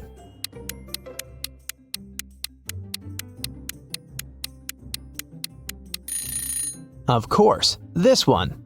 Next, she needed a pair of sneakers for her morning runs. Which logo is correct?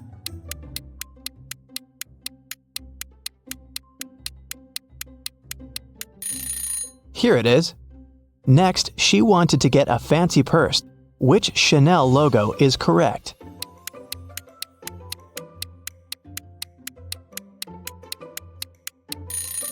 This one. The witch also wanted a BMW motorbike, but which one is the original logo?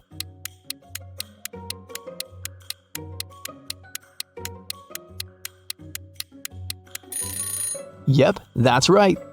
When the witch needs gas for her motorbike, what 7-Eleven should she go to?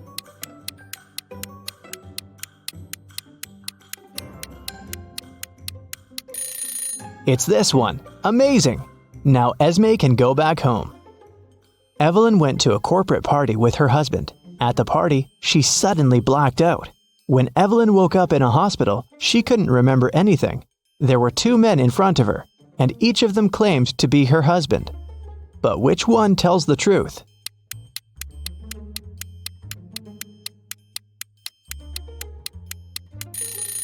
Since Evelyn and her husband were at a corporate event, they were both dressed accordingly.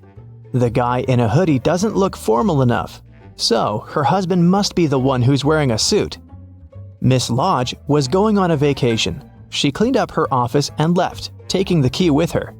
When she came back 2 weeks later, she immediately realized that someone had been to her office while she'd been away. How did she understand it?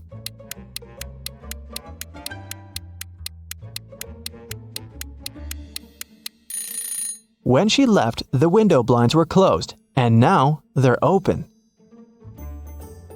A group of friends met in the evening for a game night. According to the rules of one of the games they played, they each had to draw a card with a number. Soon, they realized that the number 6 was missing. Since it was a new set of cards, it was weird that they had already lost it. They all revealed their cards and, indeed, there was no 6. Suddenly, one of the friends started to laugh. She said she'd found the missing card. Can you spot it too?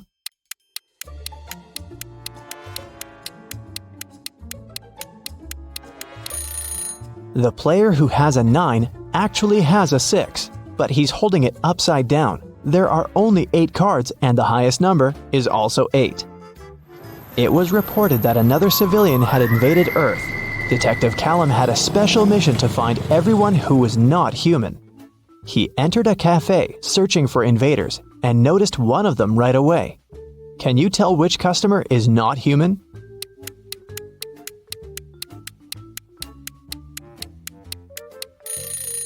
It's that dark-haired guy right there. Look, he has 6 fingers. Take a look at this busy street. Can you find an imposter here?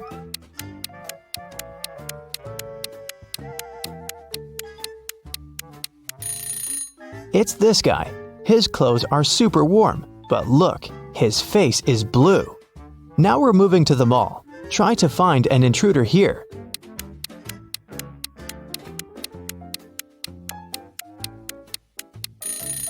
Look, this woman is glimmering. She must be from another world. We have a few more intruders to catch. Detective Callum found out that one of them was at a local college, so he drove there.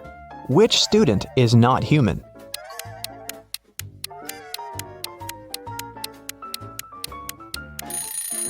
Look, that girl is floating, just a couple of inches above the ground, but still, definitely not an ordinary student.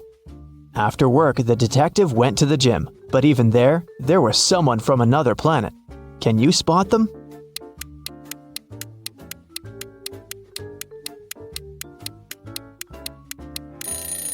Pay attention to the guy on the treadmill. He's running too fast. He must be an imposter. Arya called the police and reported that her friend Violet had been poisoned. The girl found her unconscious on the floor. Here's what Arya said. I was walking past Violet's house and noticed that the lights were on. I figured that she was at home, so I decided to come in and say hi. The front door was open, so I walked in and saw Violet just like that. The police officer asked her if she had touched anything. Arya answered that she had only touched Violet to check her pulse, and then her cell phone to make the call. The police detained her for further investigation. Why?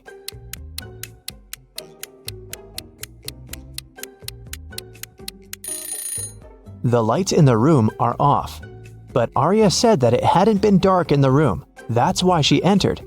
If she didn't touch the switch, then she's lying now.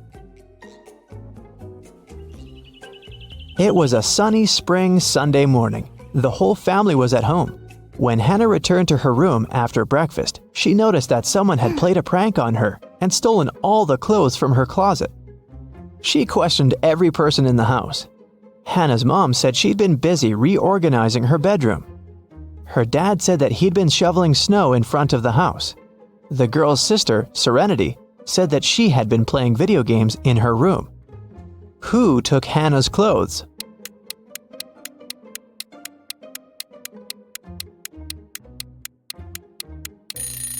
It was her dad. There is no snow outside. It's spring. He couldn't have been shoveling snow. So he lied. Tyler came back home and found a love letter in his mailbox. It was a very sweet one, but the sender didn't write their name. Instead, there was some code added at the end. Can you figure out the name of Tyler's secret admirer?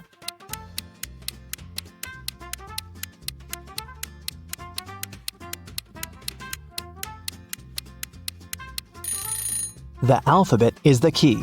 D plus 1 means the letter following D, which is E. O minus 3 means 3 letters before O, which is L. 2 letters after G is I. Z plus 0 is actually Z. And C minus 2 is A. It seems that the girl's name is Eliza. Kara likes traveling, but she's terrible at packing. So, your task is to check her suitcase and find one thing she doesn't need to take with her.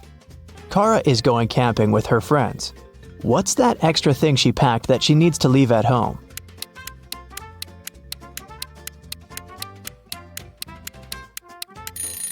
There's no electricity in the forest. She can leave this electric kettle at home.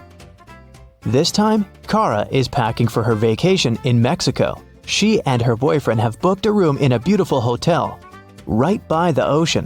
What won't she need there?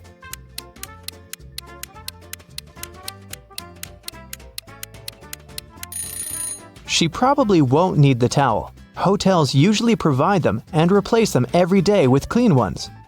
This time, Kara is going on a ski trip with a group of friends. The task is the same. What won't she need there?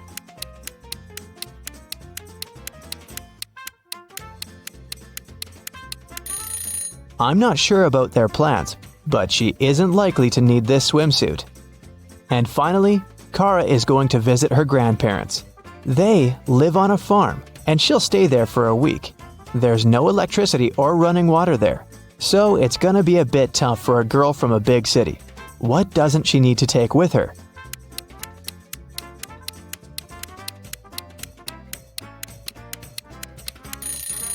I think it's this hairdryer. No electricity, remember? Weston Jones, a young businessman, was found poisoned in his office. Detective Callum arrived to investigate the case. He had 3 suspects: Mr. Jones' cousin, Leah Jones, his business partner Kenneth Brown, and his girlfriend, Emery. Leah said that she hadn't seen Weston for a while. Kenneth said they'd had an argument, but he hadn't poisoned his partner. And Emery said she loved Weston and would never have done anything like that. Who should Detective Callum arrest?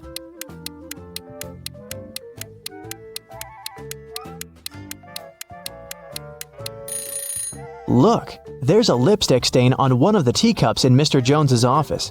The color matches Leah's lipstick, but she said that she hadn't seen her cousin lately. She must be lying. Ariana was poisoned, and Detective Callum was on the case.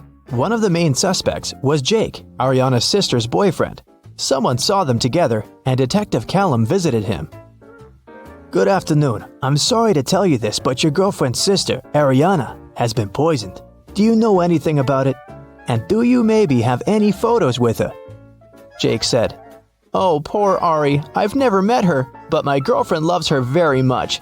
Yes, I have a picture of their family. The detective looked at the photo and arrested Jake. Why?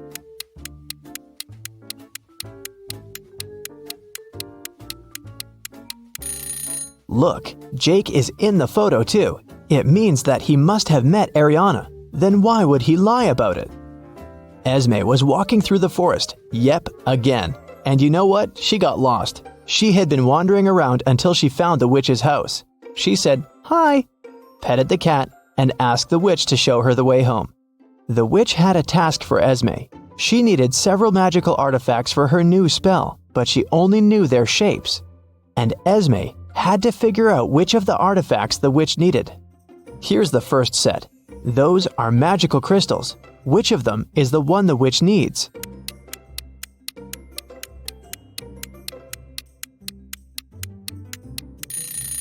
Here it is. Okay, here are several plants. Can you spot the one the witch needs?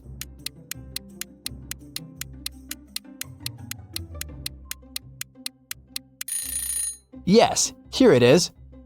Now there are several types of insects. Which one of them is the one the witch needs?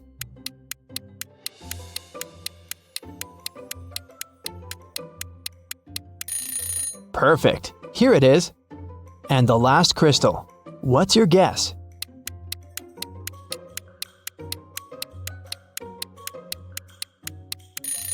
It's right there. Esme's free to go this time. Thank you for your assistance. During the math class, Mrs. Stevens had a task for the students. They had to say, what was 3 plus 3 times 3? 2 people raised their hands, and she asked both. Toby said that the answer was 18. Cassidy disagreed and said that the answer was 12. Who is right?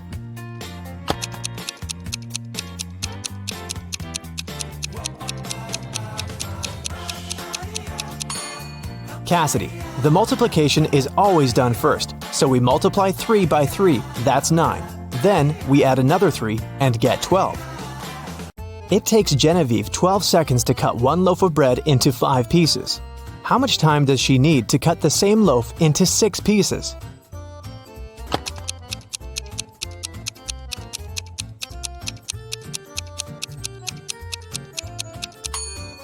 "15 seconds to cut the bread into 5 pieces. She must make 4 cuts. If it takes her 12 seconds to make 4 cuts, it means she makes 1 cut in 3 seconds. If she now wants to cut the bread into 6 pieces, she needs to make 5 cuts. And since 5 cuts takes 3 seconds each, the combined time will be 15 seconds. How many years in the 21st century have had 365 days?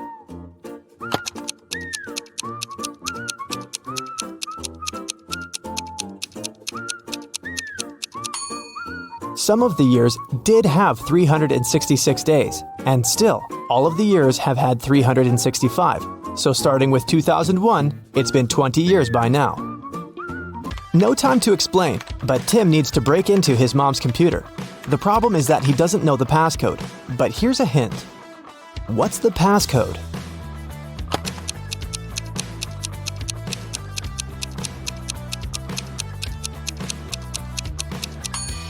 Each consonant in the word equals 200 points, and each vowel takes away 100 points. In the word kiwi, there are 2 consonants that make 400 points. 2 vowels take away 200 points, so the passcode is 200.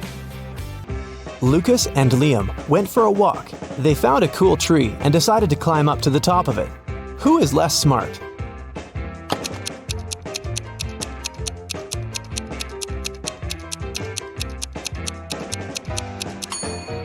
Lucas. The branch he's going to use is about to crack.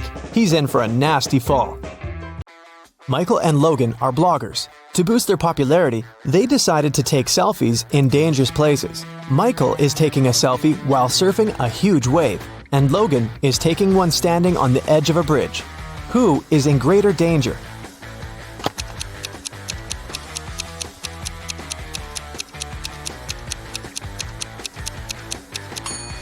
Michael. Logan at least has some people around. They'll notice if something happens and call the emergency services. Michael is alone.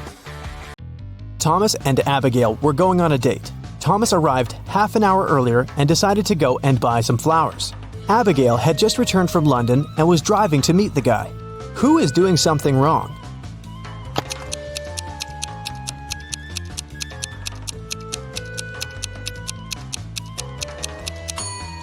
Abigail. She's driving on the left side of the road. Elizabeth and Melanie are getting ready for a barbecue party in the garden. Elizabeth is cooking and Melanie is decorating the garden. Who is not smart?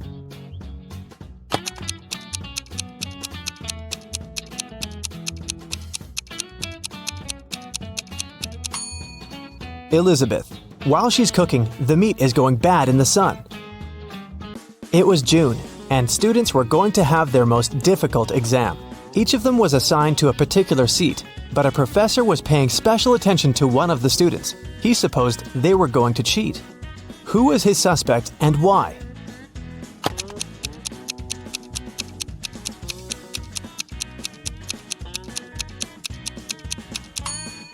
It's this blonde girl. In June, the weather is great and all students are lightly dressed. And still, this girl is wearing high boots and a sweater with long sleeves. Ella got a new motorbike. She locked it in her garage and left for work. When she came back home and opened the garage, the motorbike was missing. The woman called the police. The officer interrogated 3 of her neighbors. Ryan said that he'd been away the whole day and hadn't seen anything. Colin said, "When I was walking the dog, the motorbike was still there." Jane said that she had come to Ella's house to ask her for some garden tools, but Ella hadn't been there, so she'd left. Who stole the motorbike?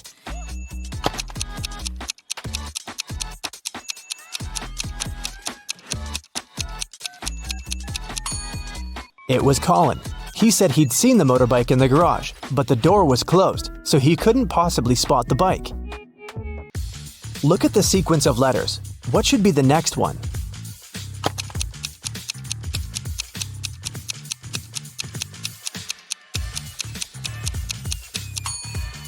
Each of these letters is the first letter of some day of the week. S stands for Sunday, M for Monday, and then we've got Tuesday, Wednesday, Thursday, and Friday. The only one that's left is Saturday, so we need an S. Mark was locked in a dungeon. There were 3 ways out, but none of them looked safe.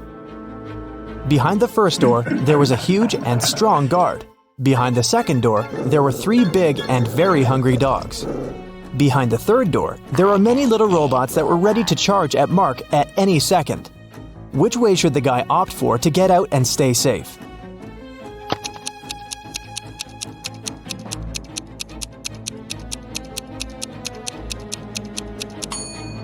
I'd say the third one. Although there are angry little robots, they're still super small and probably can't cause much harm. Emily woke up in a weird place she'd never been before. She looked around and saw 3 ways out. But there was a catch. Behind the first door, there was an iron block with a motion sensor that would crush everyone who entered the room.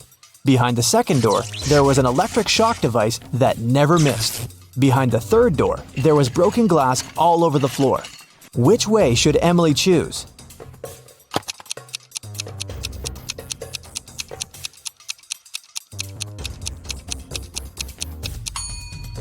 She should pick the third door. She's wearing boots, so walking on the glass is definitely not going to be too hard of a task for her. Stella called the police and said that her friend had been poisoned. She told them what happened. "I was supposed to meet with Alice, but I arrived too early. So I went to pick her up at her house. I knocked, but no one answered the door. The light was on, so I knew Alice must be at home. I had a spare key, so I opened the door myself. I found her in the room unconscious with an empty glass by her side." The police officer asked if Stella had touched anything. The girl said she had only touched the door, the glass, and her friend. After that, she got arrested. Why?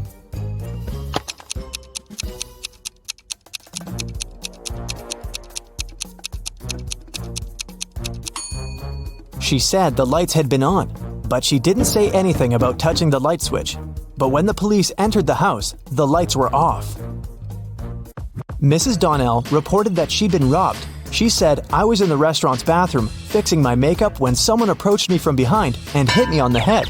I didn't see what this person looked like." The police sent the woman home and refused to fill the report. Why?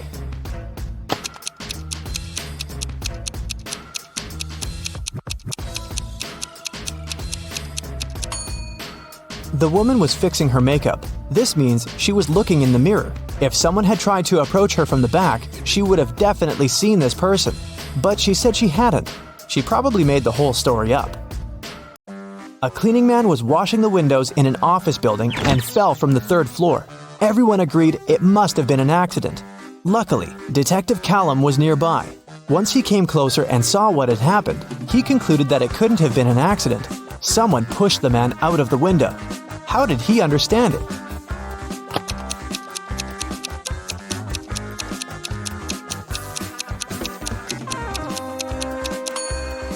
Look, the window the guy fell out of is now closed. If it had been just an accident, the window would still remain open. Sophia and Brooke went camping in the forest. Who is less smart?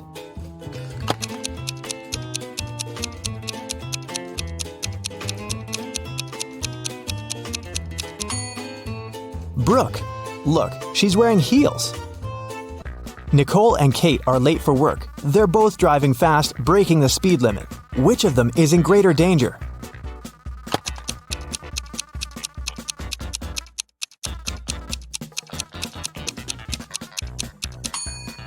Kate. She has many things lying around in her car. In case of an accident, something is likely to hit her. Jessica and Margot are jaywalking. Jessica is listening to music and Margot is texting her friend. Who is in greater danger?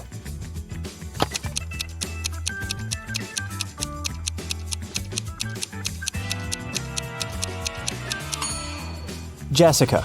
Although they're both breaking the rules, Margot is doing it in a place where she can be easily noticed by drivers, and Jessica is jaywalking right where the road takes a turn. Drivers might not have enough time to react and stop. Allison and Maddie are doing housework. Allison is hanging the laundry outside, and Maddie is vacuum cleaning the basement. Who is less smart?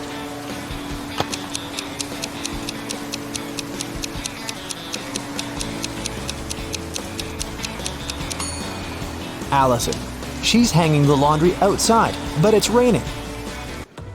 After Theodore was shipwrecked, he found himself on a deserted island. Luckily, he still had his pills. There were 2 green and 2 yellow ones left. He needed to take 1 green and 1 yellow pill every day. The problem was that the man couldn't see anything at all and couldn't tell the color of the pills. There wasn't a soul around to help him. How can he manage it?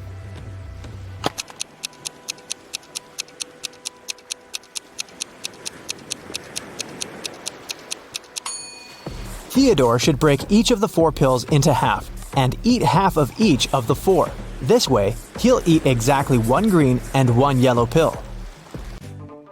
Camilla and Vivian are sisters. For her birthday, Vivian got a beautiful bracelet. Camilla liked it too and occasionally borrowed it. One day, Vivian noticed that the bracelet was gone again. She knocked on her sister's door.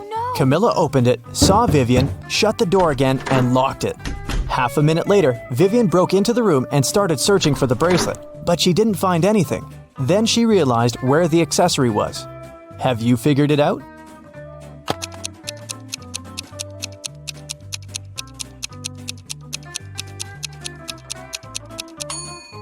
Vivian remembered that when Camilla first opened the door, she had her hair down, but now she has her hair up.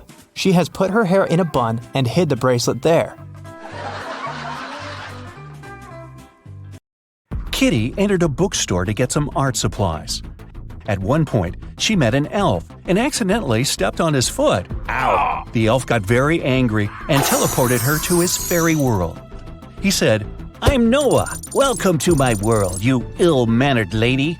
If you can solve all my riddles, I'll help you find your way home. But if you don't, you'll turn into a tree and stay in this enchanted forest forever. So here comes the first riddle. Jen and Dobby have 4 daughters, and each of the daughters also has a brother. How many people are there in the family? Kitty cracked this riddle easily. What about you?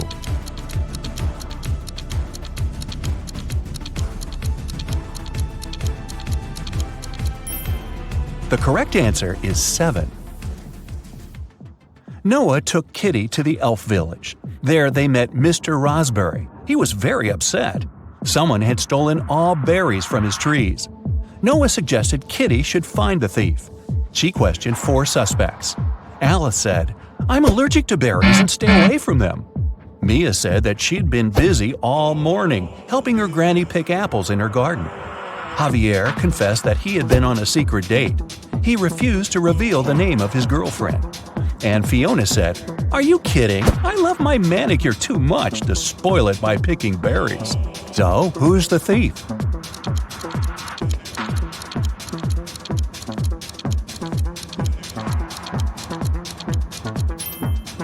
Alice. She's eating strawberry ice cream, which means she lied about her allergy. Next, Noah took Kitty for a walk through a magic field. There are 50 cows in this field and 28 chickens. How many didn't? Kitty figured this riddle out immediately. What about you?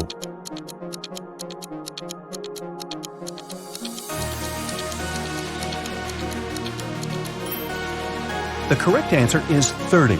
It's a play on words. 20 cows ate chickens, which means that 30 cows didn't. The guy's next stop was a jewelry store. The local jeweler, Jonas, had just finished making a beautiful diamond necklace.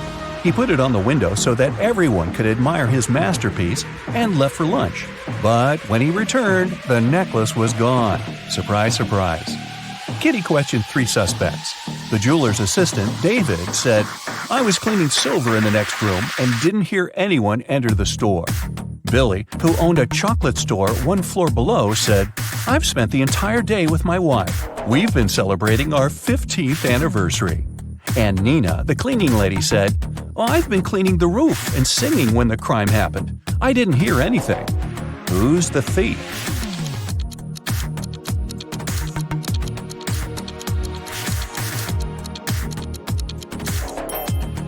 Billy. Look at his selfie with his wife. She's wearing the stolen necklace. Okay, but how did he steal it?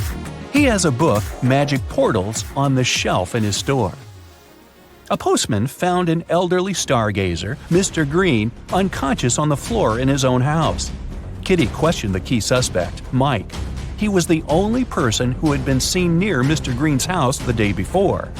Kitty asked him what he had been doing the previous night.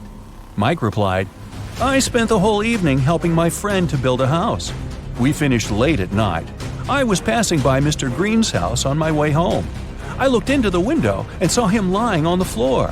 I was shocked and called the police."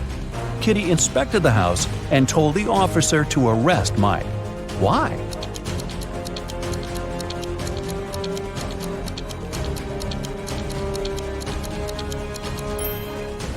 Mr. Green was found on the ground floor, but his house doesn't have any ground floor windows, which means Mike couldn't see anything through the window. Noah took Kitty to his garden. He said that elf gardens were a little different compared to human ones. Kitty noticed 5 weird details right away. Can you see them too?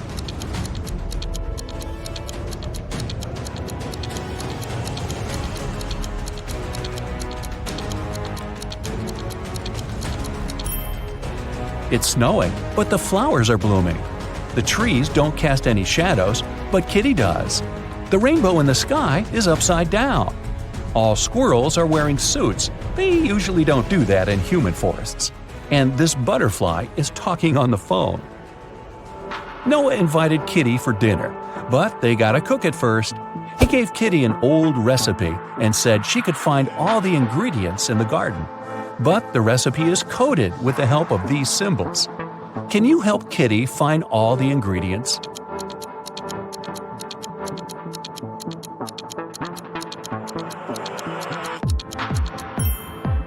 Here comes the first one. It's a potato, and it's hiding over here. Here's the second ingredient.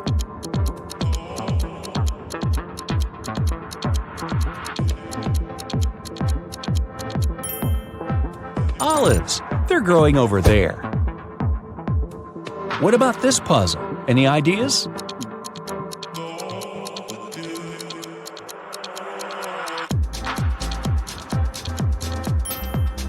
Cabbage. It's over there. Can you recognize this one?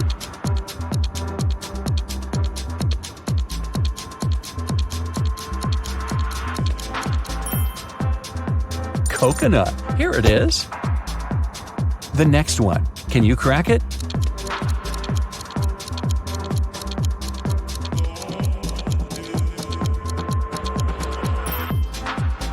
Pineapple. Great job.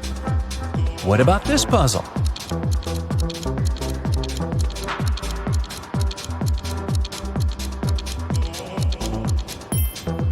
It's a carrot. And since it's an elf's garden, carrots are growing on trees. Can you crack this code?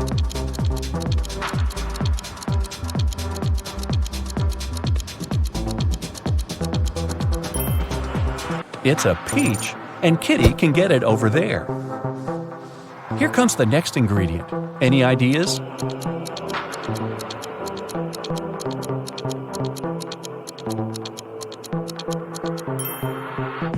Pepper. It's over there. And last but not least, Can you crack it?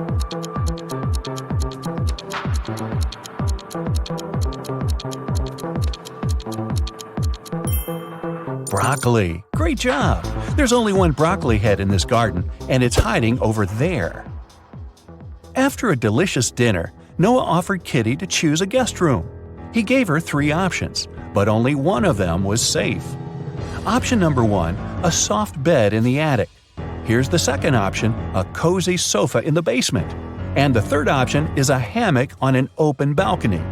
Unfortunately, mutant mosquitoes arrive every night. Their poison is safe for elves, but not for humans. Which room should Kitty choose?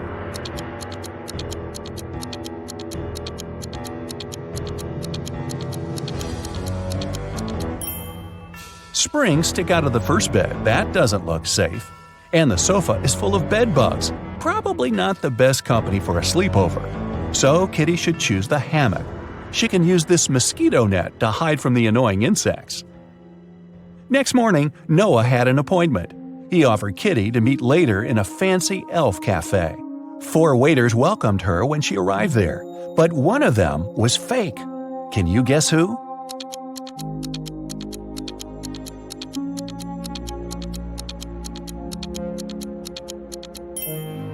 See, this guy is a criminal.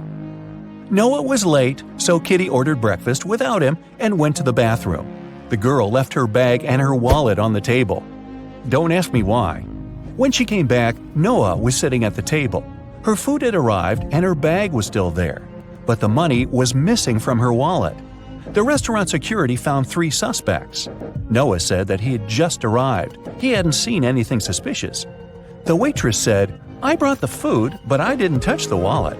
The cleaner said that she'd wiped the table but hadn't touched the wallet. The guard found some fingerprints on the wallet, but they all belonged to Kitty. So, who stole the money?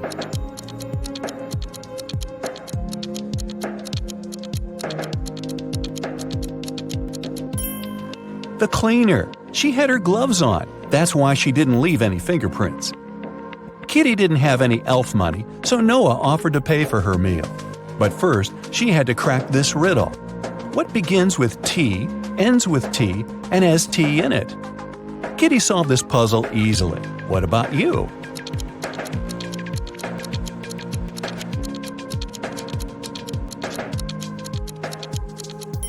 The correct answer is a teapot. Kitty found a beautiful diamond tiara on the sink in the ladies' room while she was washing her hands. 3 elves showed up to claim it. Jim said, "This tiara belongs to my mother. We've been passing it on from generation to generation for ages. I noticed that it was gone after visiting the bathroom." Fiona said that she had won this tiara in a beauty contest. She even showed Kitty a picture. Jessica said, "If this tiara is missing one small emerald, then it's mine. I lost the gem at a party last summer." Kitty gave the tiara to Jessica. Why?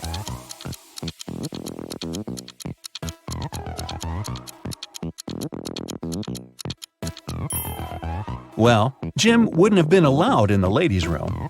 The stones in Fiona's tiara are blue, not green, and Jessica was the only one who knew about the defect. Kitty entered an elf gift store to get some souvenirs for her family. 3 magic creatures entered the store after her. Everything was fine until, suddenly, Kitty heard a loud scream. She turned around and saw an elf lying face down on the table. She quickly called the police and reported the incident. An officer arrived and asked the other 3 customers what they'd been doing when they heard the scream. The goblin said, "I was picking out postcards from the front display." The mermaid was chasing the perfect souvenir mug. She dropped it when she screamed. The pieces were still on the floor. And the wizard said, "I was checking my horoscope on my phone. I'm a Venus by zodiac, you know. My astrologist promised that today would be the most peaceful day of my life." Yeah, right. Can you help Kitty find the criminal?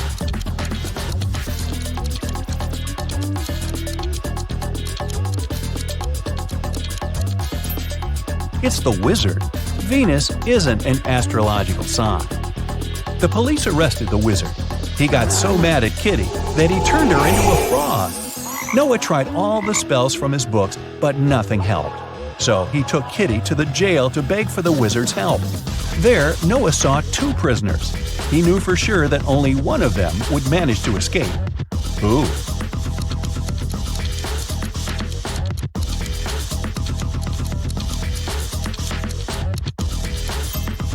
The second one, he has a spoon without a handle. He must have used it to make a knife to open the door. The wizard agreed to lift his spell, but he had one condition. The guys had to crack his riddle. How many months of the year have 28 days? Can you help Kitty out?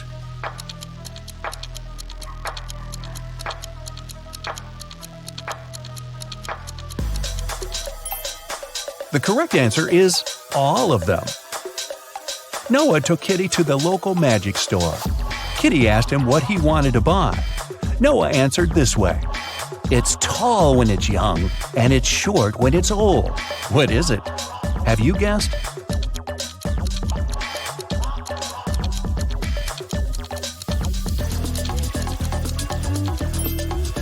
It's a candle.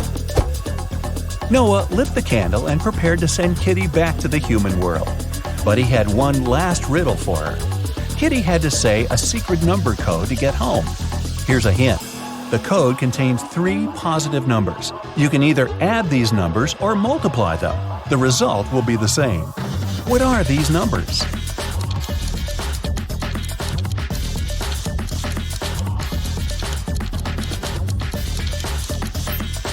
The correct answer is 1, 2, and 3. Great job! Freddie is one lucky guy. He works at a chocolate factory as a night guard. Once, he was checking the factory as usual. He noticed that someone had stolen several boxes with exclusive chocolate candies. The next morning, Freddie questioned 3 suspects. Jason, a pastry cook, said that he'd finished his shift at 7 p.m. and gone home right away. His wife couldn't confirm that he stayed indoors all night. Harry, a delivery guy, said, "I don't eat chocolate at all. Even the smell of it gives me a severe rash." And Peter, a cleaner, said, "Yesterday, I was cleaning the warehouse. I found one chocolate candy on the floor and ate it. I'm so sorry. Please don't fire me." Who is the thief?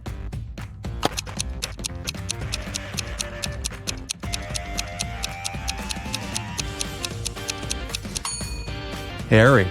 He's standing in a room with a bowl of melted chocolate without any protection.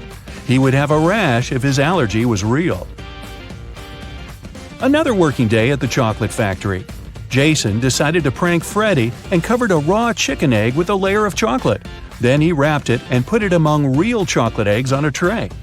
When Jason brought the chocolate eggs, Freddie spotted the fake one immediately. Can you figure it out?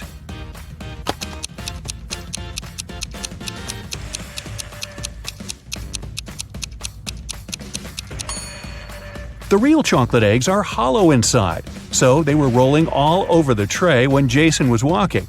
But the raw egg is heavier, and it didn't move much. Well, Freddie decided to pay Jason back. He dressed up as a ghost to scare him. But suddenly, several real ghosts appeared in the room.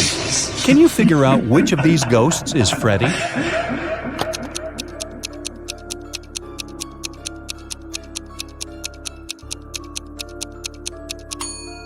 This guy over here. He's the only ghost who is not transparent at all.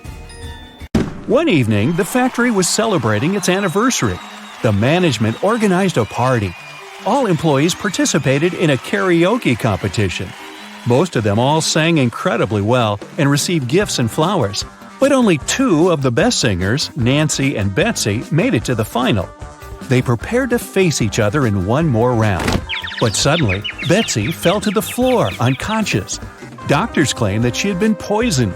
But all the participants of the competition had eaten exactly the same food. Besides, the police checked the dishes and they were okay. Can you guess what happened?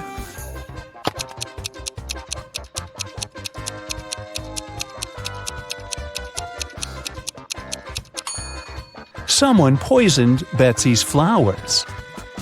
Next day, Freddie came to work as usual. He looked around and exclaimed, wait a minute, who's brought a cat to the chocolate factory? No pets are allowed here. Can you see any animals?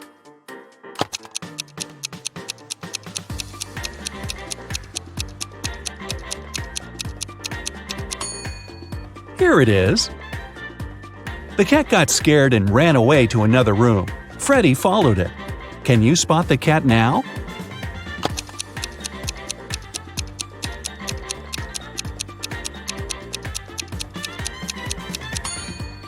It's hiding over there. And again, Freddy failed to catch the cat. It ran out of the building and hid in the garden. Can you help the guy find the cat?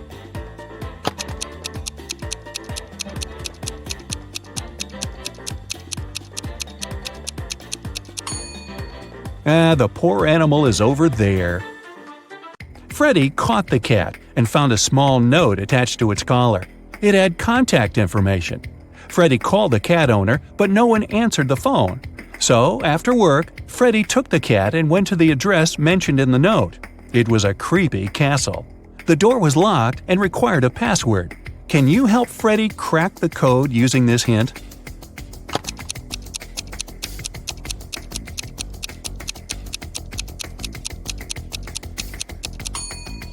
The password is rainbow. A gloomy old man greeted Freddy inside the castle. Freddy expected that he would thank him for bringing the cat back, but the old man began to laugh evilly and locked all the ways out. Then he said, If you manage to complete 3 tasks I give you, you will get $1 million. But if you fail, you'll stay in my castle forever.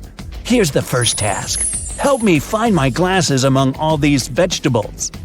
Can you help Freddy?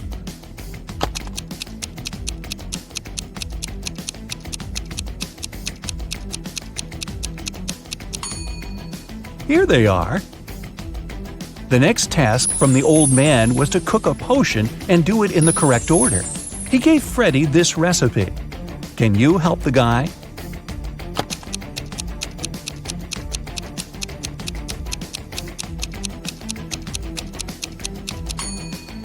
First of all, you gotta put curry.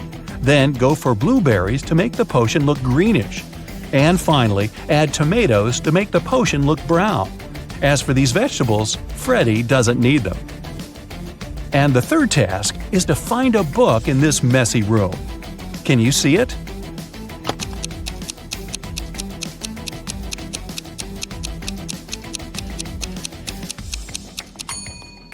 It's half hidden inside the sofa. The old man gave Freddy his money, showed him the exit, and disappeared. But when Freddy tried to leave, he realized that the door was locked. It had a combination lock. Freddy found this mysterious note nearby. He has to get this right or he might stay trapped for a long time. What code will open the door?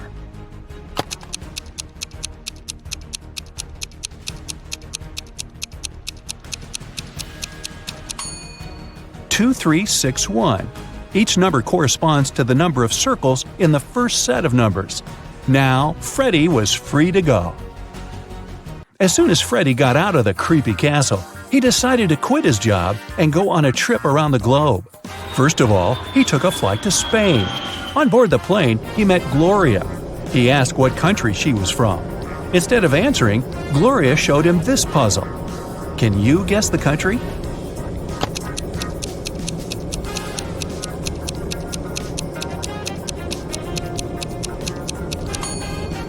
That's right, she's from Ireland.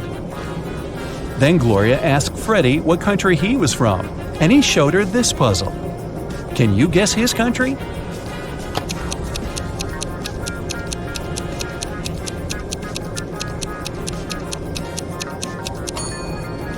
Cuba. Freddy landed in Madrid and went for a walk. He hadn't rented any hotel in advance, so he just wandered around the city, searching for a nice place to stay. Suddenly, Freddy noticed this cute little hotel and entered it. Big mistake. Why?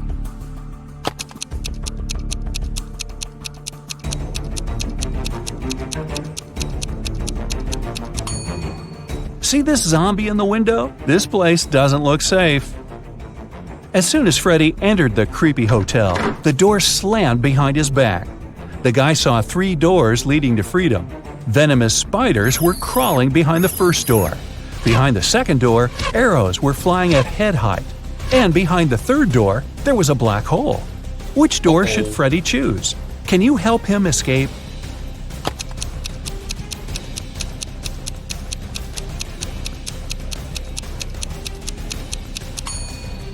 He should choose the second door. He can crawl under the arrows. After his adventure, Freddy decided to have lunch in the local cafe. But something's definitely wrong here. Can you figure out what it is?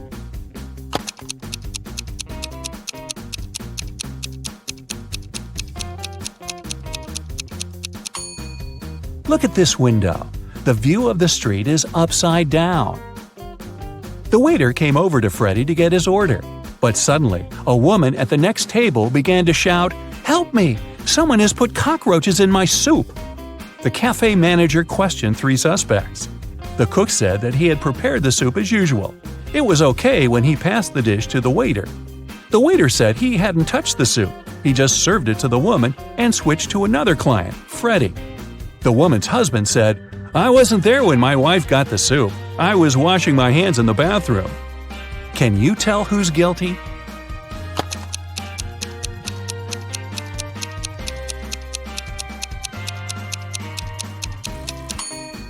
No one. Take a look at the ceiling. The cockroaches crawled out of the ventilation and several of them fell into the lady's soup. Freddy used a special app to rent a luxury apartment in Madrid. He found three options that he really liked. Mariana offered a cozy two-story studio with a beautiful view. Diego had a penthouse near a park. And Camilla offered a high-tech villa. Which option should Freddy choose?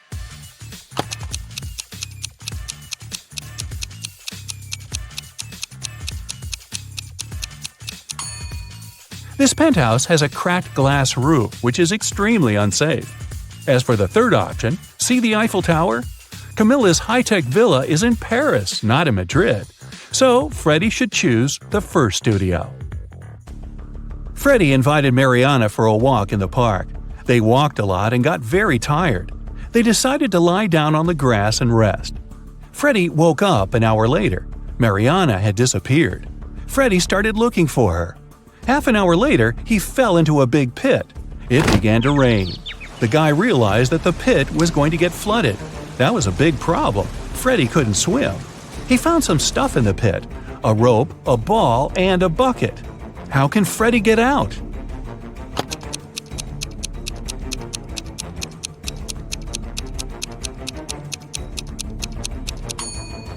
The ball will float up to the surface, and so will Freddy if he holds on to it. Freddy kept looking for Mariana. He came across a wizard's castle. The wizard had caught the girl and turned her into a frog. Freddy had to help her. The guy and the Mariana the frog found the wizard's book of potions. It described all the necessary antidotes. But first, the guys needed to understand which potion the wizard had used on Mariana. Freddy looked through the book. The first recipe included a slice of pumpkin, a slice of green apple, an orange wedge, and half a kiwi. The second recipe required a chamomile petal, 3 garlic cloves, and half of a red apple. The third potion should contain an orange wedge, a garlic clove, a banana peel, and a chamomile petal. Which potion did the wizard use?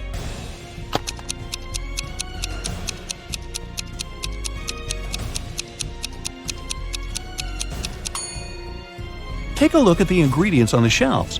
They only match the third recipe. Freddy helped Mariana turn back into a human. The wizard got very angry and teleported Freddy to jail. The guy was desperate. He had no idea how to escape. Suddenly, a creepy man opened the door and said, "Come on, I'm going to help you escape." Freddy followed him, but he slipped, fell to the floor, and hit his head. Freddy woke up in a pit. He didn't remember how he got there. If he went to the left, he would end up in the bathroom. If he went to the right, he would have to crawl through a tunnel filled with toxic waste that was leading outside. Which way should he choose?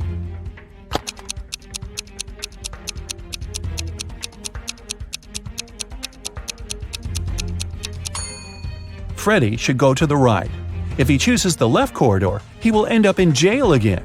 Look, this bathroom is on the territory of the jail. Freddy escaped, took a shower, and called Mariana right away.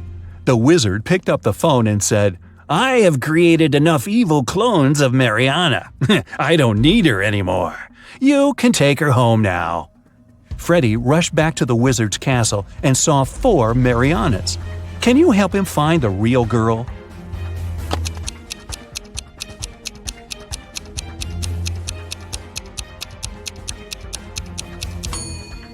This Mariana has claws instead of nails. She looks like a werewolf. This one has very sharp teeth and ears. She's probably a vampire. This lady has scales on her face. She's a mermaid. So the real Mariana is over there. Okay, listen to me very carefully, my friend. Here's the deal. First, to steal the diamond, you need to get to a remote island. It doesn't exist on any map, and it's forbidden for ordinary people to be there. The diamond is in the heart of this place, inside a well-guarded deep underground bunker. It's impossible to get there through the main entrance. But lucky you, there's also a secret jail on the island. You can get there as a prisoner and then escape through the underground tunnel. That tunnel will lead you into the bunker. Then you should find the diamond. You'll have very little time for the whole operation. When you're done, a boat will be waiting for you in the southern part of the island. Do everything correctly and follow the plan, and then you'll encounter no problems. Got it? Alright, let's go. You and other prisoners get into a helicopter and fly to the island. You're handcuffed. At one moment, the helicopter begins to shake. The pilot says you're falling. He puts on a parachute and jumps out of the helicopter. Take a look around and decide what to do next. Faster! You see the keys to your handcuffs hanging near the cabin. Then you get rid of the handcuffs. The prisoners ask you to release them too. But be careful, these people are dangerous. All 3 of them say they know how to fly a helicopter. Who will you believe?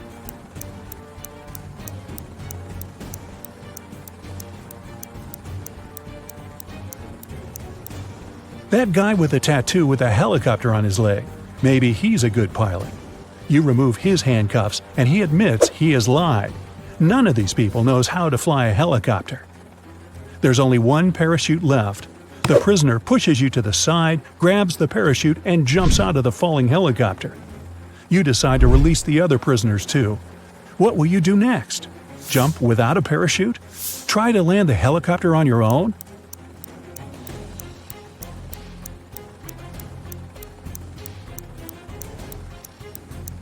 The helicopter's pilot abandoned the vehicle because the landing was impossible. So you will not succeed either. You need to jump. You have been flying over the ocean, remember? Also, the helicopter is falling, so the height isn't that great. You jump into the water and swim toward the shore. Suddenly, you notice a shark's fin. It's quickly approaching you. What are you going to do? A. Try to swim to the shore as fast as possible. B. Don't swim anywhere and just float in the water. C. Dive and start waving your hands to scare the shark away.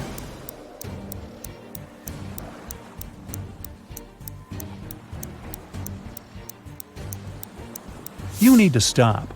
If you start swimming away, the shark will begin chasing you. Breathe in a lot of air and try not to make unnecessary movements. The shark will leave soon. But if it attacks, you'll have to attack back. Its gills and eyes are the animal's weak spots. Fortunately, the shark doesn't charge at you. It swims away, and you get to the shore safely. The island's guards are running out of the jungle. One of the prisoners who was with you in the helicopter is hiding in the bushes and invites you to join him. Where will you go?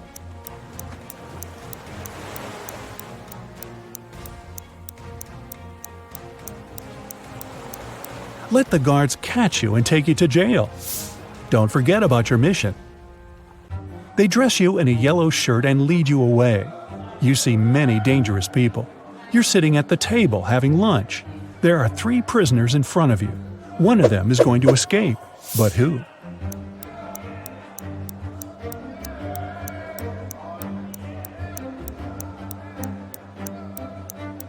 That man with a book. A metal file serves him as a bookmark. Today, he will also try to escape. The underground tunnel leading from the prison to the bunker is located under the laundry room. You need to get out of your cell and get there. To do this, you have to get the metal file and pick the lock. Everyone goes out into the courtyard for a walk. You're following the man with the book. He sits down on the bench and hides the book under the seat. You need to distract him and get your hands on the book. You can use a basketball, dumbbells, or playing cards. What will you do?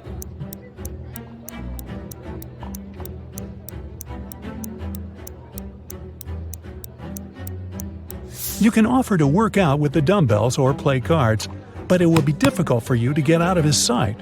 Start playing basketball. Throw the ball far away. The prisoner will run after it. Meanwhile, you'll take the book. So you grab the book but find no file inside. Instead of this, you find some money. It seems this guy has sold the tool to one of the other prisoners. You put the money in your pocket and look around the yard. Which of the prisoners can have the metal file?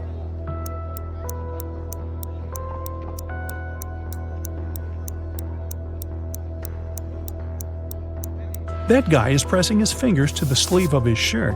Apparently, he's hiding the tool there. You're about to approach him, but one of the prisoners starts a fight. The guards are trying to prevent a riot. In all this chaos, someone hits you on the head and you lose consciousness. You wake up in a hospital ward. Oh no! You have almost no time left. The doors are locked. Several security guards are walking around. How can you get into the laundry room?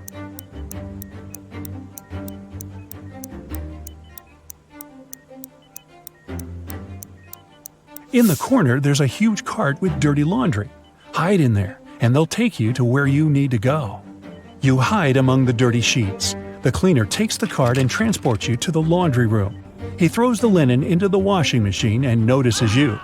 The cleaner is going to scream and call the guards. What will you do?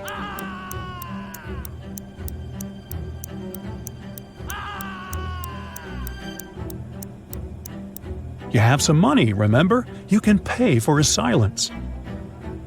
You move one of the washing machines and find a hatch under it. You climb inside and walk through the tunnel. It's very cold, wet, and dark here. Finally, you reach a small room. There are no windows and doors, only brick walls. What will you do? You can't go back.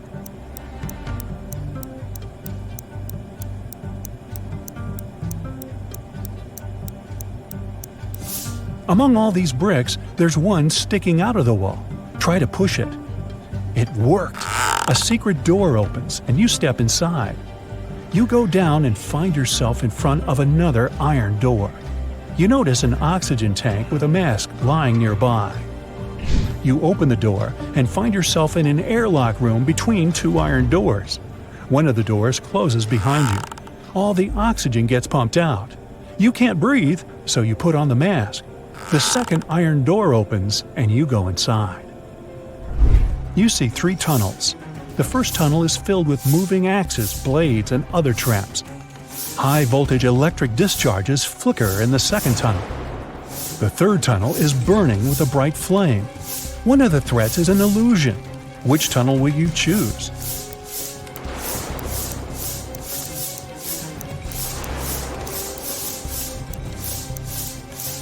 There's no air in the room, which means fire can't burn here. The flame is a hologram. You move on and find yourself in front of a dark room. It's so dark you can't see what's inside. It seems to you that the diamond is there. Stop. What is this diamond? Who gave you this mission? What are you doing here? What's happening? At this moment, some unknown force pushes you forward. You step into the black void and fall. You find yourself floating in outer space. It's so cold and scary here. You feel tiny in the boundless universe. Suddenly, you see something shining. Is it a star or an asteroid? A bright light illuminates the black space around you. Good job, a heavy voice says. You reach out your hand and touch the light. At this moment, at a great speed, you start flying back through space and time. You're falling fast and land in a dirty room. Frightened, you get up and open the door. Oh, yes, sunlight. You finally get out of the bunker and find yourself on the island. There are 2 paths in front of you. One leads to the south, the other to the north. Which one will you choose?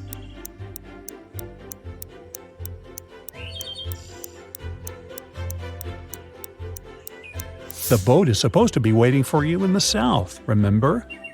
You go through the jungle and find an old car. You start the engine and grab an MP3 player with headphones from the glove compartment. You drive along the road listening to music when you realize the brakes don't work. There are 3 ways ahead. A brick wall is waiting for you at the end of the first road. The second one leads to a swamp, and the third leads to a high hill with a cliff. Where are you going to drive? There's almost no time.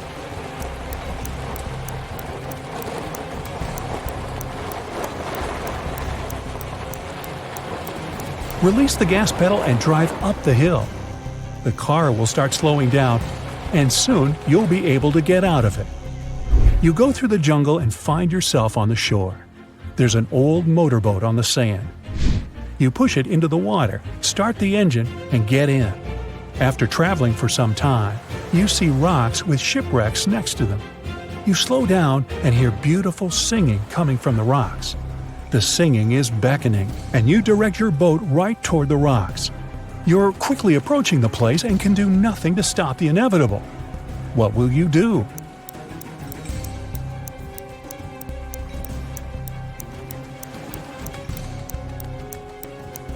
You have the MP3 player you found in the car. You put on the headphones, turn on cool epic music, and travel away. You're heading toward sunset, toward new adventures. And now, let's check your points. 0 to 3 points. You definitely shouldn't go on dangerous adventures. You may be able to pass the first test, but you aren't likely to get through all the trials. 4 to 7 points.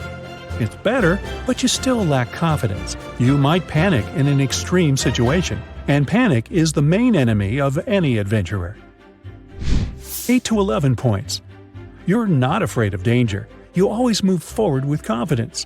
But you need to work on your attention to detail and your logical thinking skills to be able to always get out of trouble. 12 to 14 points. You're a real adventurer. You can handle not only exhausting challenges, but also survive inexplicable strange situations that would drive other people mad.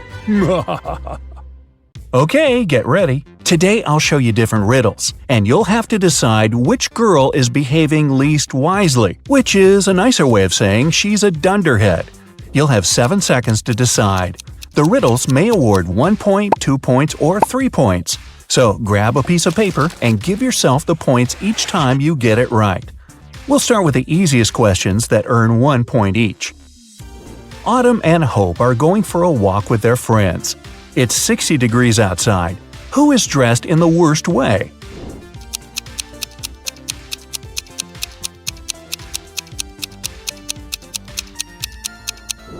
Hope. Autumn can take some of her clothes off, but Hope doesn't have anything to wear in case she feels cold. Ava and Olivia are camping in a forest. Suddenly, they encounter a bear on their trail.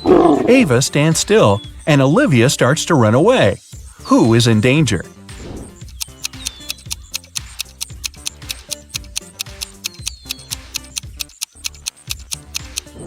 Olivia. The bear might see her as prey and follow, and he's definitely faster. So it's better to keep your cool and slowly move backwards, keeping the eye contact. Haley and Savannah are making sandwiches for lunch. Who did something terribly wrong?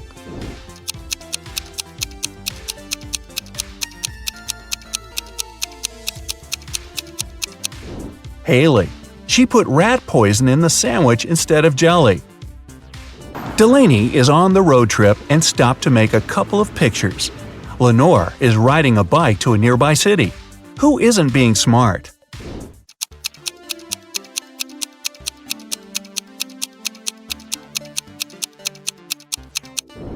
Delaney. She parked her car right under the sign that says "Parking isn't allowed."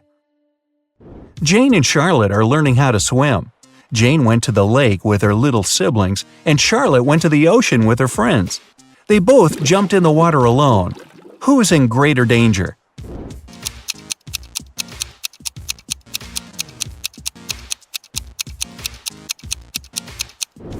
Jane. In case she struggles, her little siblings won't be able to pull her out. McKenna and Desiree are late for school, so they're taking a shortcut. McKenna takes the way through the woods, and Desiree decides to go across a frozen lake. Who's in danger?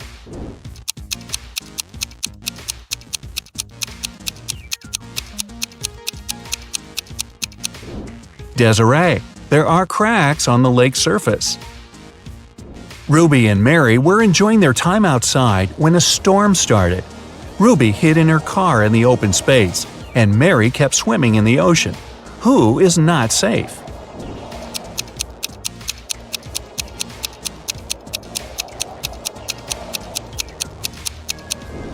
Mary should get out immediately. It's dangerous to touch water during a thunderstorm. It's okay to hide in a hardtop vehicle as Ruby did. Okay, easy questions are over. Next questions will give you 2 points each. Paige and Riley are going on a date, but they tell their parents they're practicing instead. Paige plays tennis and Riley plays soccer. Who's the worst conspirator?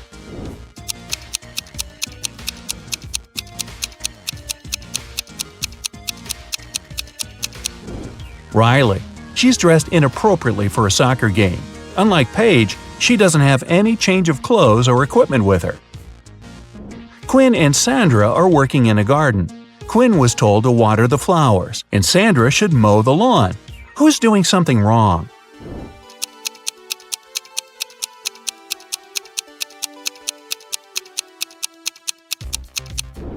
Quinn. She was told to water the flowers, but she's watering the trees. Everly and Jasmine drove to a mall. Everly left her belongings in the car, and Jasmine locked her dog there while she's shopping. Who's being more stupid?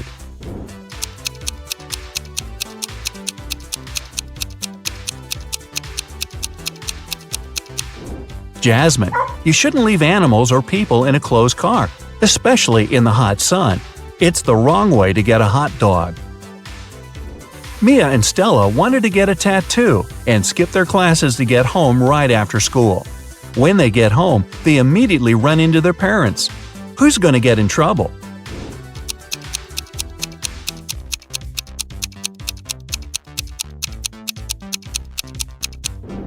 Stella. Her tattoo is right on her wrist, and there's no way her parents won't notice it immediately. Hannah's best friend is teaching her ice skating, and Lily is learning to ride a bike with her older brother. After several minutes, they feel like they've got it and ride away from their supervisors very fast. Who's least careful?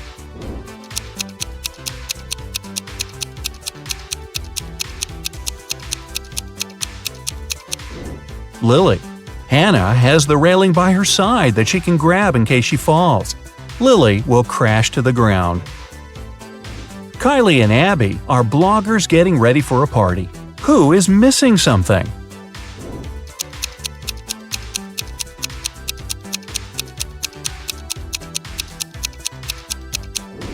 Kylie.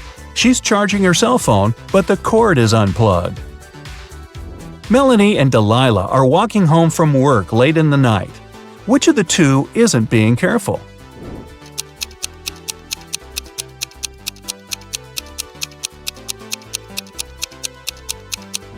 Melanie. Although she's walking in a less creepy place, there are no people around. If something happens, no one will be around to help her. Sophia and Brooke went camping in the forest. Suddenly, they notice a moose moving towards them. Who is in greater danger?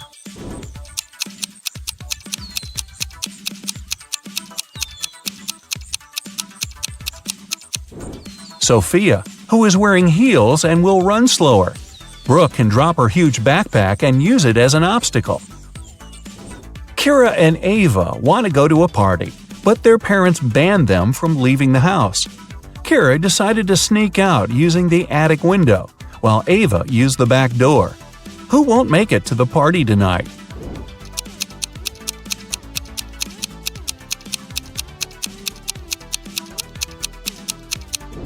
Ava. Kira is quite risky, but Ava's dad is reading a newspaper in the backyard. Maya and Chloe went for a walk. Maya went to a forest and stopped to take selfies with a friendly squirrel she met. Chloe went hiking and decided to take a selfie on the cliff. Who is in danger?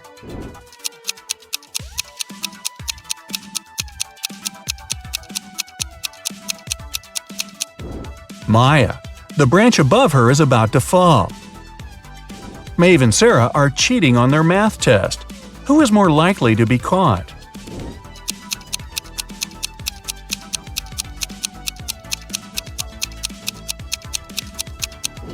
Sarah.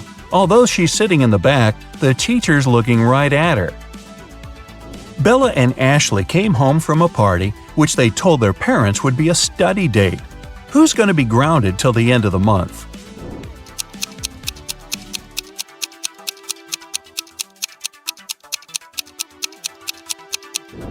Bella. She'll have a hard time coming up with a logical explanation for the confetti in her hair. Elizabeth and Kate are late for work, so they're driving above the speed limit. Which of them is in greater danger?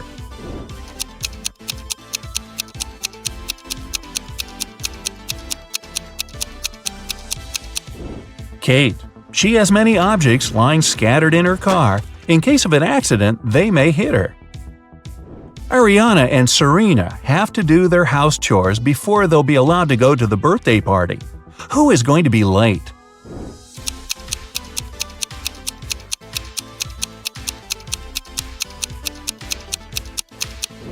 Ariana. The iron isn't plugged in. Since she's distracted with the TV, it might take her a while to notice. And finally, here are the hardest questions that award 3 points each. Jessica and Margot are jaywalking. Jessica is listening to music and Margot is texting her friend. Who is in greater danger?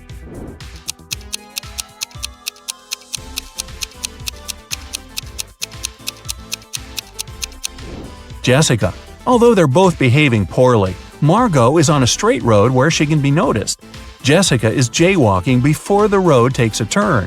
Someone might not have enough time to react and stop. Julia and Naya are taking a vacation to the jungles. Julia got tangled up in lianas, and Naya got stuck in quicksand. Who's in danger?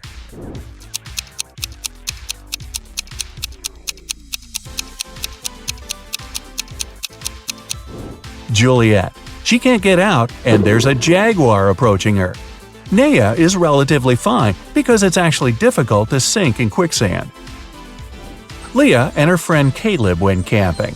Caleb was bitten by a snake, and Leah is sucking the venom out of his leg. Amelia is on the trip as well, and there's a black widow on her neck. Who is in danger?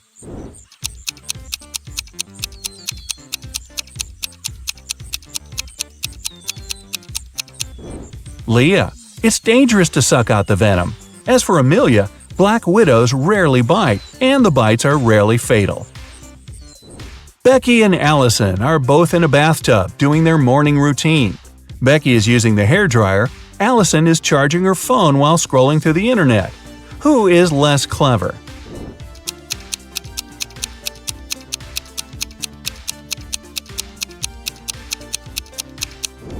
Allison. It's dangerous enough to have a socket close to the water, but Allison is charging her phone. Becky is sitting in the empty bathtub. She might be a little weird, but at least she's safe. Evelyn and Grace are on vacation. Evelyn is spending it in a desert, and Grace is in the wilderness. By the end of the day, they get tired and decide to spend the night where they are. Who's making a huge mistake?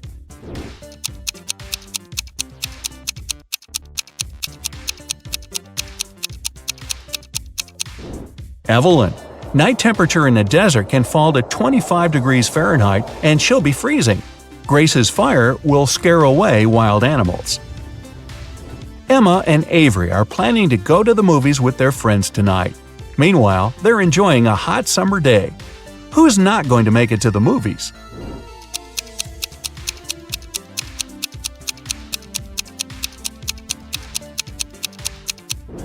Avery. She's about to cook the meat that has been standing in the sun for a while. In the evening, she'll get food poisoning. Scarlett and Emily are sitting on a beach in a city center. Scarlett is applying makeup, and Emily is texting her friends. Who is more likely to be robbed?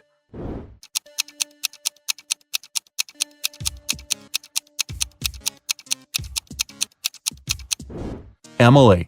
Although they're both distracted, at least Scarlett has a mirror in her hands and can see if someone is approaching her. Ella and Madison are driving to their friend's birthday party. Ella is chatting on the phone with her boyfriend, while Madison is applying lipstick. Who is in greater danger?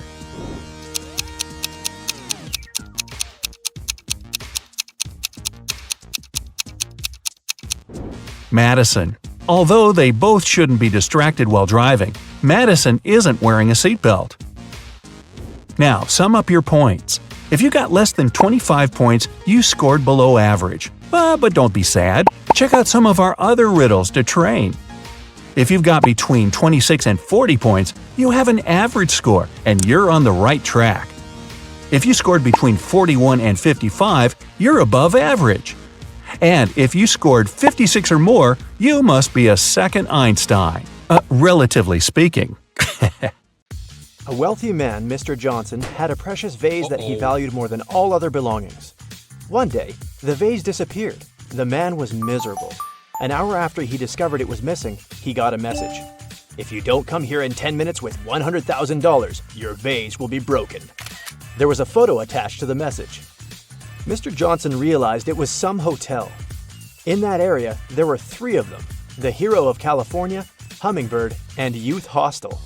Where should the man go?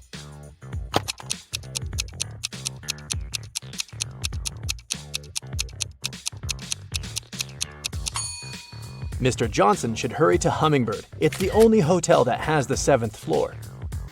Amanda was in the middle of a burning room.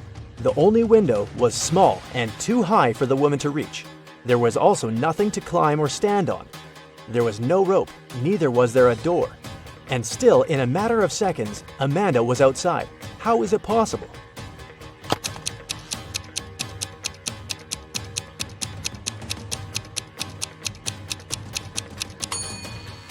There was no door in the room. The woman just ran out through the doorway.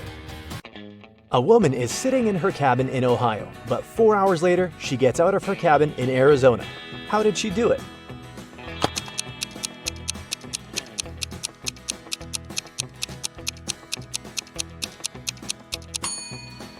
The woman is a pilot, and the cabin is actually the cockpit of the plane she flies. One night, Kevin broke into a rich house.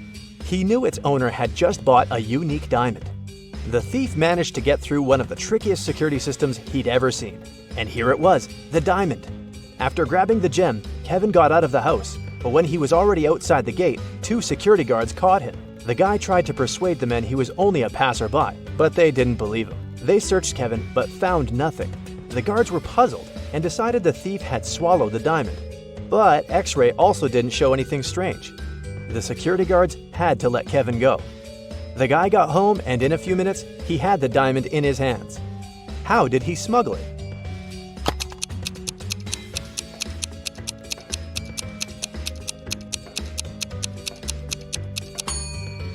When Kevin broke into the house, he wasn't alone. His parrot was with him. After getting the precious stone, the guy attached it to the parrot's foot, and the bird brought the diamond back home.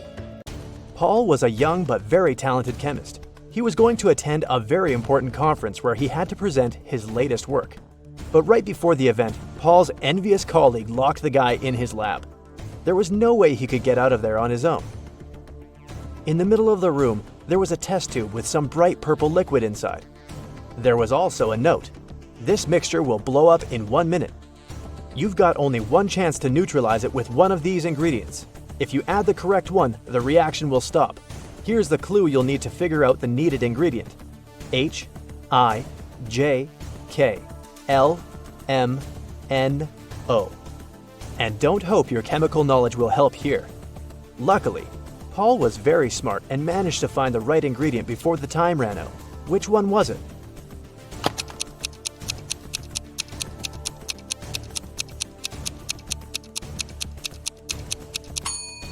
It's a row of letters from H to O. It means the needed ingredient is H2O, which is water. 2 identical vans were crossing the bridge when it collapsed. The car fell into the water and started to sink. Luckily, the drivers were unharmed. But they had to find the way to the surface really fast because the vans started to fill with water. One of the men began to push the driver's door, and the other was trying to open the side door. Who has the higher chances of survival?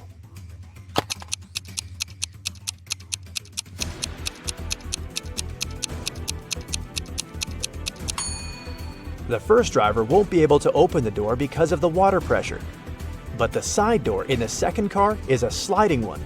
With some effort, the second driver will be able to open it and escape. One person can dig a hole within 1 day. Then, how long will it take 2 people to dig half a hole?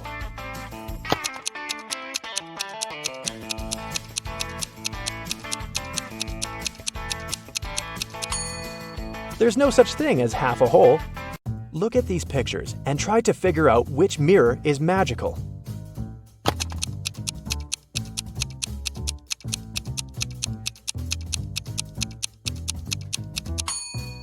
It's the one on the right. It shows the man wearing a mustache, but in real life, his face is clean-shaven. Betty was having lunch in her favorite cafe when several police officers came in. They were looking for a criminal who had escaped from the police station the day before. Betty started to look around, examining the visitors. She spotted the criminal even faster than the officers did. Who was it?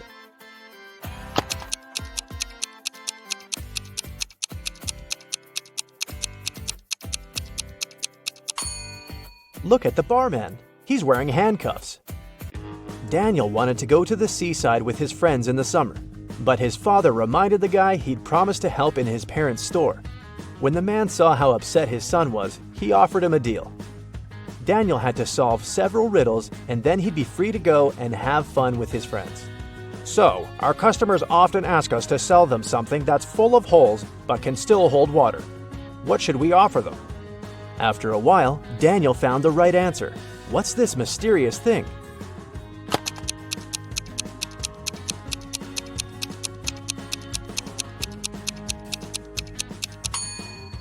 It's a sponge. Daniel's father continued, I'm thinking of introducing a new method of pricing the things we sell. Socks will cost $20. A tie will be $12. You'll have to pay $28 for a sweater. And a coat will cost $16. Based on this pricing method, how much will be a t-shirt? Do you know the answer?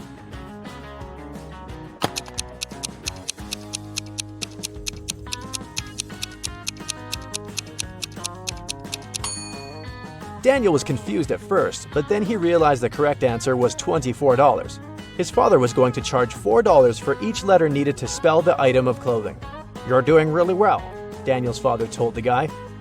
That's why I'll give you just one more riddle. If you crack it, you can have some rest in the summer. 81 times 9 equals 801. This equation isn't correct. What can you do to make it true? This riddle took Daniel quite a while. And how fast can you solve it?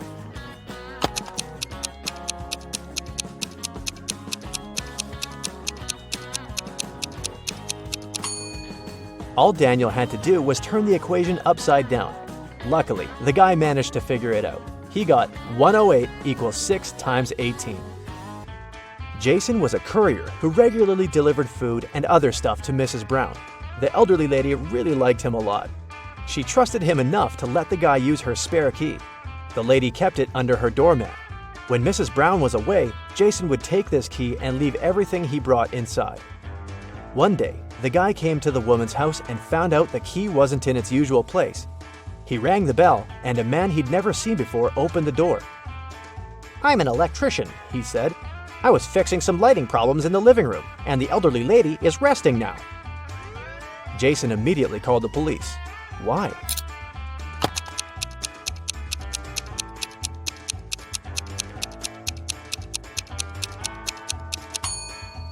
The criminal entered the house with the help of the spare key.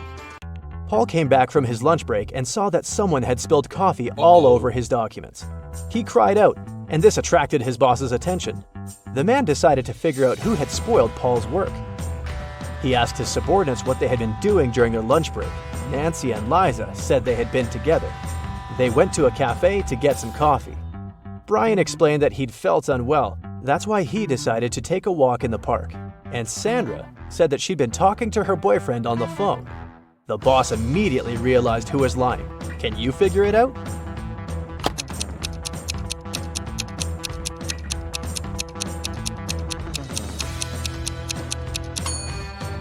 It was Sandra. There's a sign on the wall that prohibits the employees to use their phones in the office. It means the girl couldn't be speaking with her boyfriend.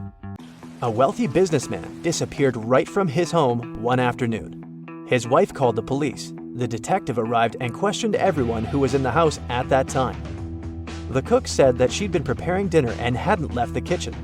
The maid claimed she had been cleaning the dining room after the businessman and his wife had had lunch. And the wife said that after lunch, she'd been sunbathing and swimming in the pool. The detective immediately realized who was behind the man's disappearance. Do you know the answer?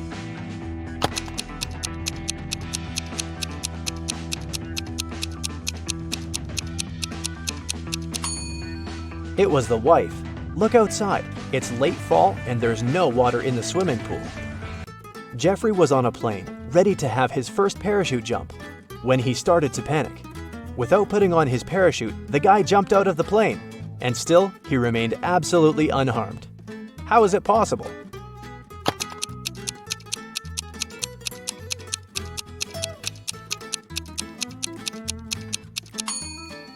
The plane was still on the ground. There's a large apple tree growing on a cliff. If a powerful wind is blowing towards the land, where will the apples fall?